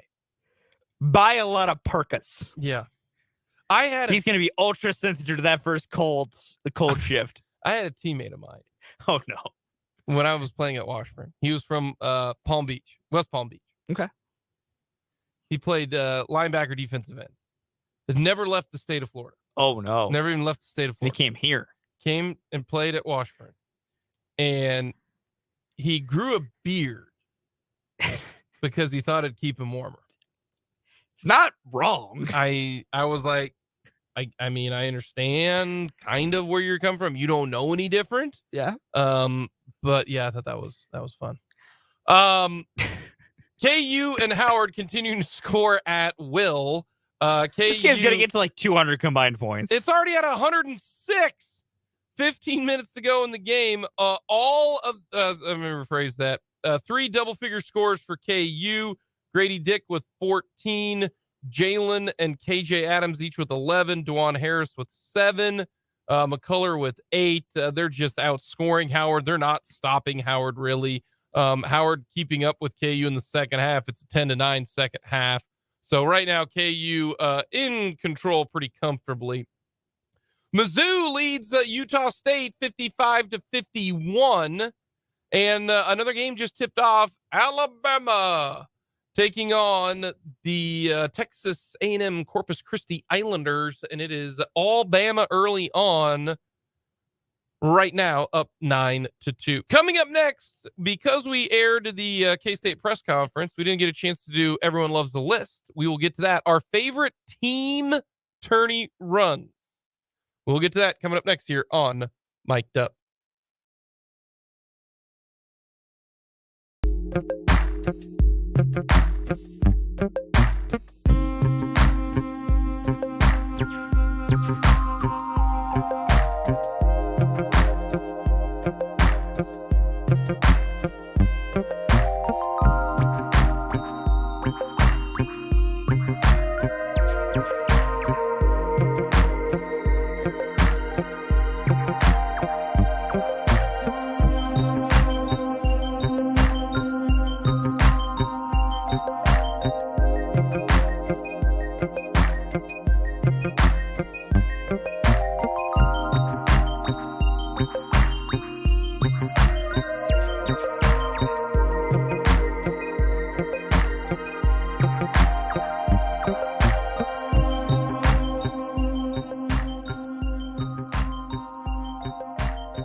Loves the list on this Thursday edition of Mic'd Up. The Jayhawks continuing to stretch their lead up 64-48 over the Bison of Howard. Grady Dick, Jalen Wilson combining for 27. They played well. But Howard just starting probably now to run out of steam a little bit. That would be my guess. All right, Fulton. It is our favorite team tourney runs. Okay. All right. You can't say Kansas. Yeah, there's not a run they've made that's memorable. Even when they won a national title, like they were last year, they made a national title. They're a high seed. Like it's not. Okay. You doesn't can't count. You can't say 1988 because you weren't alive. I know. Okay. Like no. Those like All yeah. right. KU has not made a memorable low seed run. Okay. To me, memorable runs have to be low seed runs. Okay. They all right. have to be low seed All runs. right. I know VCU is not making it on your list. Oh, you say they won't. Why would you put them there? Because they beat your Jayhawks. Interesting. Well, we're going to start with my list. Number 4 for me, Loyola Chicago in 2018, an 11 seed making it to the Final Four. The only reason it's so low is some of the seeds they had to beat were not traditional. Like they weren't beating the cream of the crop for some of these seeds. You know, they were beating. You know, the best seed I think they had to beat the entire run was a 3, maybe. Like it wasn't as great of a run as some other low seeds have been through talent of competition. But it was still fun. It was very fun watching Loyola Chicago in 11 make the Final Four. It was very fun. My number 4, they took down Syracuse in the very first round. I loved it. Taylor Coppenrath and the Vermont Catamounts. I love the Catamounts. In 05, man, I remember that. That was awesome. He was a stud for Vermont. Vermont taking on Marquette. Can they pull off another stunner? But the Vermont Catamounts, I remember that so well. Number 3 for me is VCU in 2011. Yes, they beat my Jayhawks. Yes, I remember that game vividly. How do you because watching it, I watched VCU make so many threes that didn't even like make the net move that I was like, this is ridiculous. But here's why. They beat some legit good teams and some high major teams in nearly every single round. Like, yes, they beat Kansas. That sucked. I did not like losing by 10 in the Elite 8 to VCU. Yeah. That sucked. But game, respect, game. I can't put them game, respect, game. I can't put that. I can't put the VCU in there. Game, respect, game. My number 3, it's last year. St. Peter's, man. They made it to the Elite 8. Yeah, they did. A 15 seed made it to the Elite 8. Now, when they got to the Elite 8, that was just the worst possible matchup against that North Carolina team that was on a heater. But man, St. Peter's and their point guard with the Peacocks, a mustache, and their name was the Peacocks. That's incredible. I think that is the greatest tourney run strap, baby, in NCAA history. St. Peter's. St. Peter's is awesome, and that's why they are my number 2. They beat Kentucky in OT, a game Murray State squad, and then knocked off Purdue. Like, they did all of that before truly they ran out of steam against a very good North Carolina team.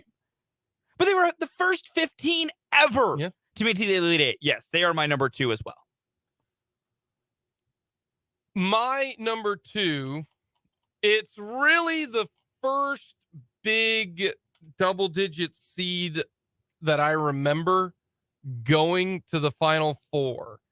And there have been 5 11 seeds that made it to the Final Four. But George Mason, they took down and Jim Larinaga, They took down a Connecticut team that I thought was just going to run through the tournament. George Mason going to the Final Four was just on a whole nother level, man. It was awesome. That's never a bad pick. Number one for me, because of how it ended and the quality of teams ran through and the fact that it just did not feel like this should have happened. UConn 2014's national title run with Shabazz Napier. They beat a 10. Okay, that's fine. They proceeded to then beat a 2, a 3, a 4, and a 1 to get to the national title game against the Kentucky team that was seeded 8th, but was definitely much better than an 8. Because that was the Kentucky team that was 8th that knocked off Wichita State and ruined their undefeated season, which was a bummer because Wichita State shouldn't have had to face Kentucky in the second round. But Shabazz Napier and UConn, like, they were a 7. Yeah. And Ryan Boatwright, he was another guy that people forgot about. He was really good in that stretch. They beat Villanova, a 2 seed, by 12. Take on a 3 seed Iowa State, beat them by 5. Take on Michigan State in the Elite Eight, a 4 seed, beat them by 6. Then they beat Florida, a 1 seed, by 10. That was a great run. Like, to get to a national title from being a low seed, that run was epic. My number one run, I was just a wee lad. 1996. I was just born. They beat 3 1 seeds to win the national title. Not easy. That's the most you can beat. Yeah. And I will remember Miles Simon and Mike Bibby as a 4 seed. They took on KU, and it changed the way that I viewed basketball. In 1996, KU had Ray Flafrance, who was an absolute unit. Scott Pollard, Paul Pierce. You had Jock Vaughn. I mean, this team had dudes on dudes on dudes. And they ran up against Arizona. And I'll forever remember, it was big and slow versus fast and quick. And fast and quick was too much for big and slow. And Arizona beats KU in the Sweet 16. That's the greatest KU team to not win a title. Yeah. And I have no problem saying that. And you could argue that might be the greatest KU team ever. There's been a lot of thoughts about that, and I don't disagree. And they beat KU. And so it'd be it was the 97 tournament, I guess I should say, 96, 97 season. And Arizona beat KU 85-82. Then they went on to beat Providence. And then in the Final Four, Arizona beat North Carolina. And then they beat Kentucky. The only team that was not a 1 seed that was in the Final Four was KU. North Carolina won, Minnesota won, shout out Bobby Jackson, and Kentucky, Scott Padgett. And Arizona won 84-79. Mike Bibby, I think Richard Jefferson was a freshman that year, perhaps. Maybe. Miles Simon, Bramlett. Oh, they were good. I love that team. That team was so good. I wish I could remember more, but I was a year and 2 months old. Yeah, that changed everything, man. It really, really did. Right now, little score update. All of our NCAA tournament coverage brought to you by Lewis Toyota here in Topeka, I-470 and Fairlawn. The MIZ. No, can't do it? No. Can't do it. I Nope. understand.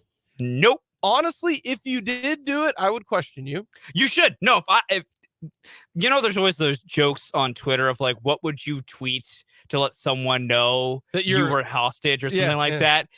Mine is simple. It'd be any compliment of Missouri. If you ever see me compliment Missouri on the internet, something has happened to me. Or you type out there just M-I-Z. You see that? Yeah. and it's not obviously a blatant like I'm making fun of them, I have been kidnapped. Send someone to help me.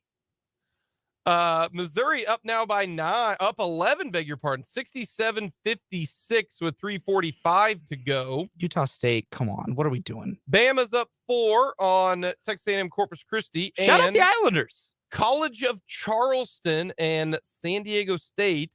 It is College of Charleston 8, San Diego State 6.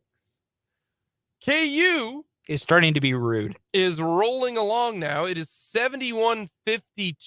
The Jayhawks offensively are a buzzsaw.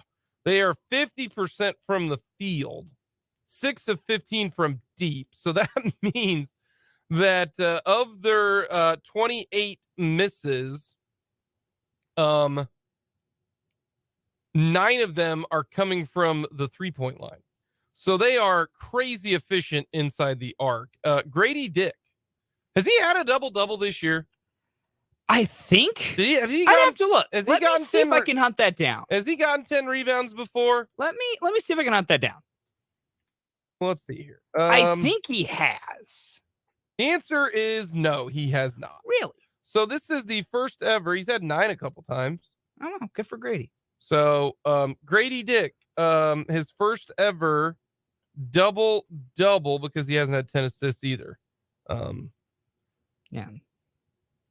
Yeah, good for Grady. But KU starting to open it up a little bit. They're up now 73-54. The question will be, will KU cover the 21.5-point spread for young Fulton? It doesn't matter. Utah State's not covering. Oh, you went with the good old parlay. I will say this. Thanks to our friends at FanDuel. If KU covers, and the only leg I missed on that is Utah State's, I got some parlay insurance because only one leg missed. Okay, there you go. I do. KU covering does help me get some bonus bets back. I can good little friends at FanDuel parlay insurance. I'm regretting it. I'm more and more every day. I gamble more and more, realizing why Brendan hates parlays, and I really need to join him on that train. It's a feast or famine. I mean, it is, and I'm more famine than anything else. If you are feast, then you're trying to you go for the big score. Yeah, you spend $5 and you get an 8-leg parlay, and that's $1,000. Yeah, hard to get those, but in order to get $1,000, how many bets is it for you to? It's a lot on singles. It's a lot. It's a lot. I see your point. Are you playing the long game? Yeah. You're just taking your big swings. Sometimes. And look, we're still. We'll build back brick by brick in the later games. The later games we'll go with some singles and we'll go brick by brick. But I would appreciate KU covering because I would take 3 of my 4 legs. And Utah State just is a problem. KU right now is all 5 starters in double figures. 19 for Dick, 13 for Wilson, 11 for Adams and Harris, McCullough with 10. 75 points with 8.5 to go. Wowzers. We'll get a quick timeout coming up next. We'll see if we can't hear from the Montana State head coach coming up next.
KU now really starting to flex their muscles. But honestly, you want to know what the best part of this KU and Howard game?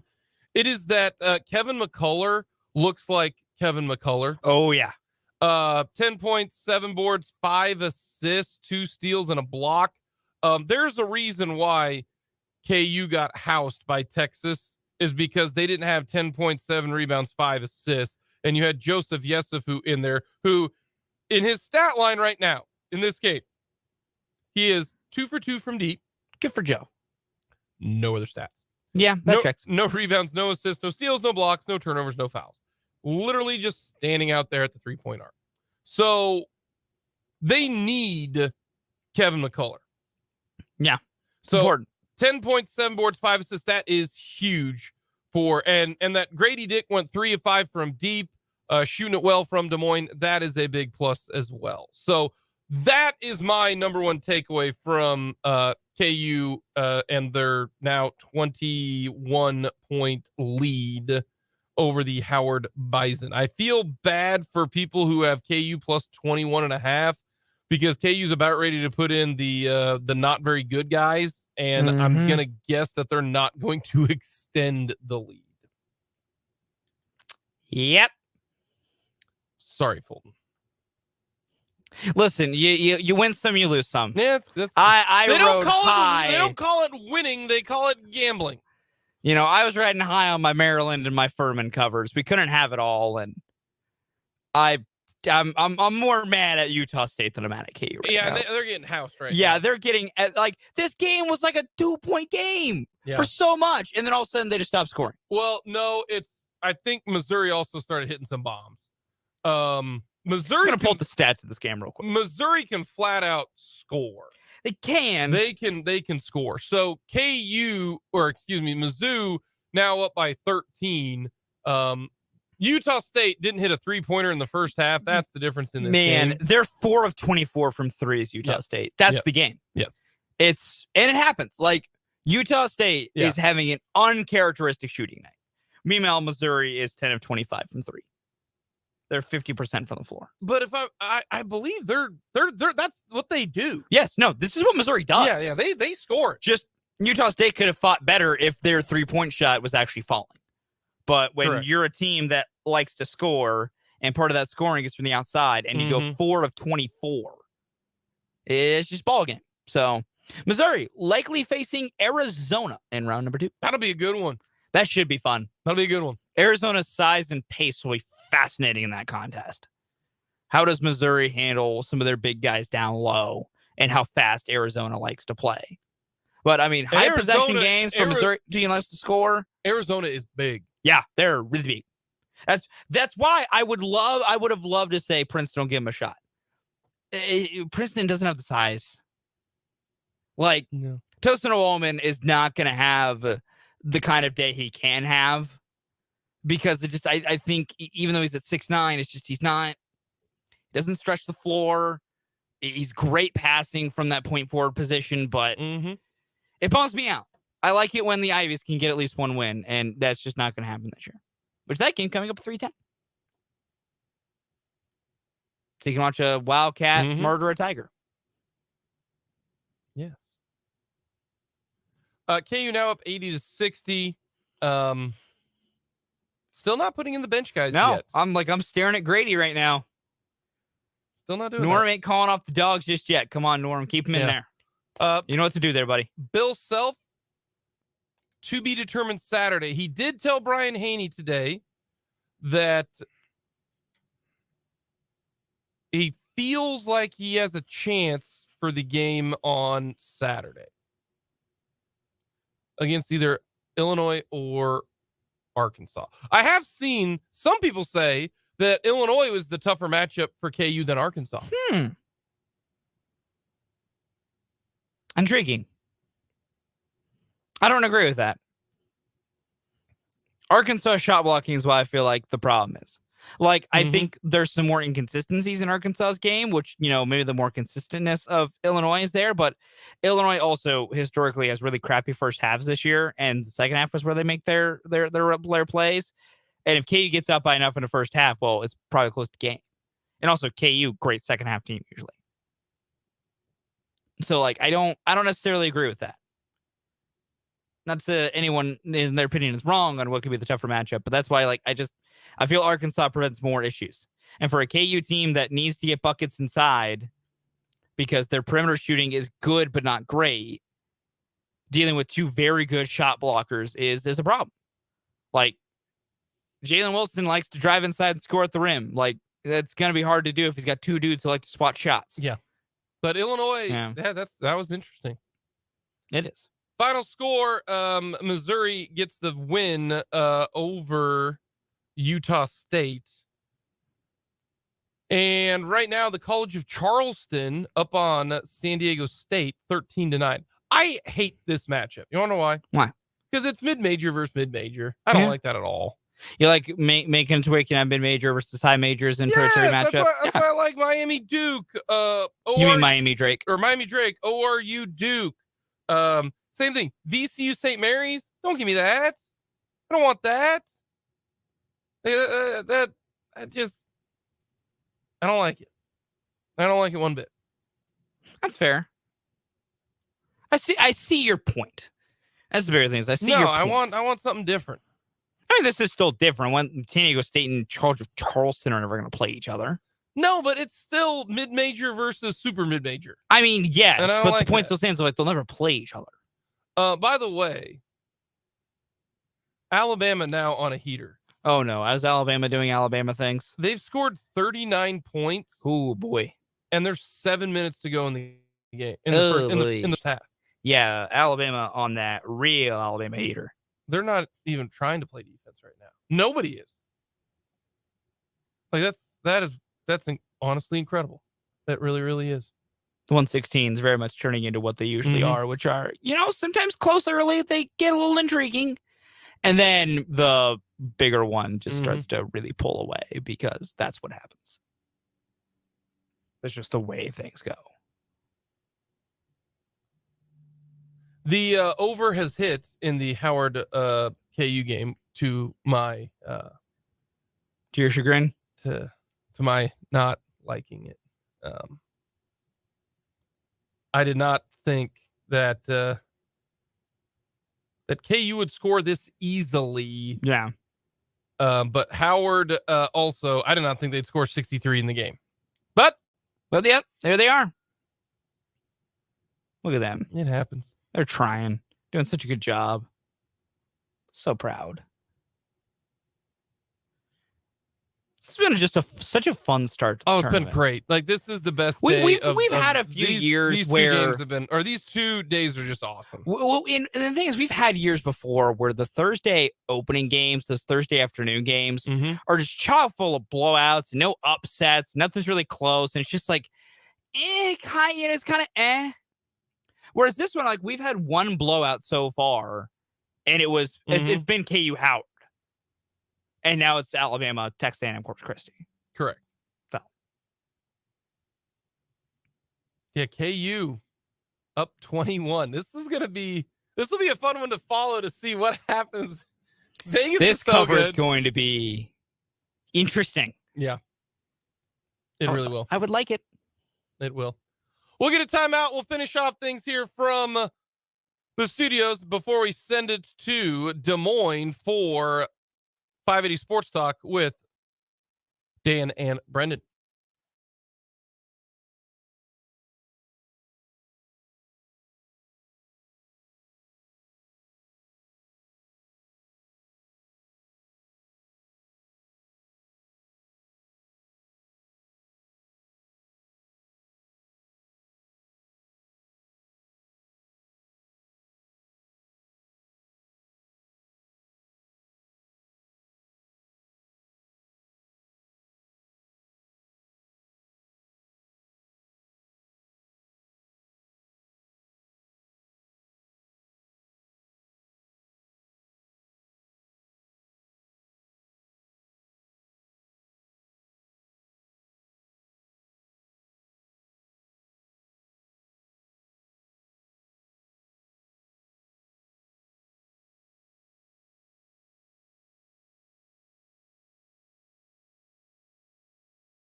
continue to pile it on. They are now up 89-63 with 3.5 to go over the Bison of Howard.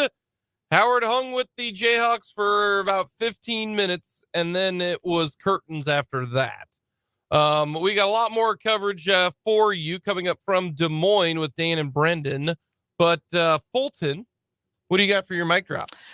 This is quite simply the greatest time of the year, and up there for me, probably my favorite sporting event day of the year. Opening day is close, and I know the drama and the stakes are much different, but given my love for baseball, there's a special love in my heart for when opening day finally hits. But this is one of my favorite days because of just usually the drama, the intrigue, when you get great games like we have gotten. I mean, just great game after great game after great game today. When the only bad games are the 116s, you know you're off to a good tournament start because those should only be one of your only bad games are 116s and maybe 215s. Everything should be close. It should be competitive. It should be amazing. And that's what we've gotten this year so far today. I mean, we already talked about Maryland, West Virginia was a great ending. Furman wins, good, tasted with 2 seconds left to get their win. That was great. Mizzou, Utah State was close for a majority of the game till Missouri pulled it away late. It's been great. We're already getting Charleston, San Diego State are playing close. So it's just a very fun day. And I'm very happy that we're having a good one. And we're going to have even more fun games tomorrow that should be close and enjoyable because this is one of the greatest overall weekends of the year. We hope to hear from maybe Bill Self tomorrow. KU meets with the media at 1:30 tomorrow, so we'll air those press conferences for you. We'll also try to talk with either someone from Arkansas or Illinois coming up tomorrow as well, up from Des Moines to give it a little recap of that one. If you need any and all info coming from KU in Des Moines, you can check out Dan and Brendan and our website, 580wibw.com. We will also preview K-State versus Montana State more coming up tomorrow as well. The best part about the NCAA tournament is the first 2 days because there's just so much going on. You got 32 games over the first 2 days. There are 4 games pretty much going on at all times today. That's the best part of it. Like that is the best part of KU K-State, and the NCAA tournament. It's just terrific. KU leads 91-68 with 2:23 to go in that one. That'll do it here for Fulton and myself. Dan and Brendan have you coming from Des Moines. KU taking care of Howard. We'll get to all the recap and reaction from that one. Get you set for all the action coming up tomorrow. Once again, all of our tournament coverage brought to you by Lewis Toyota here in Topeka at I-470 and Fairlawn. We got 580 Sports Talk coming up next. We'll talk to you tomorrow. May all your bets cash in.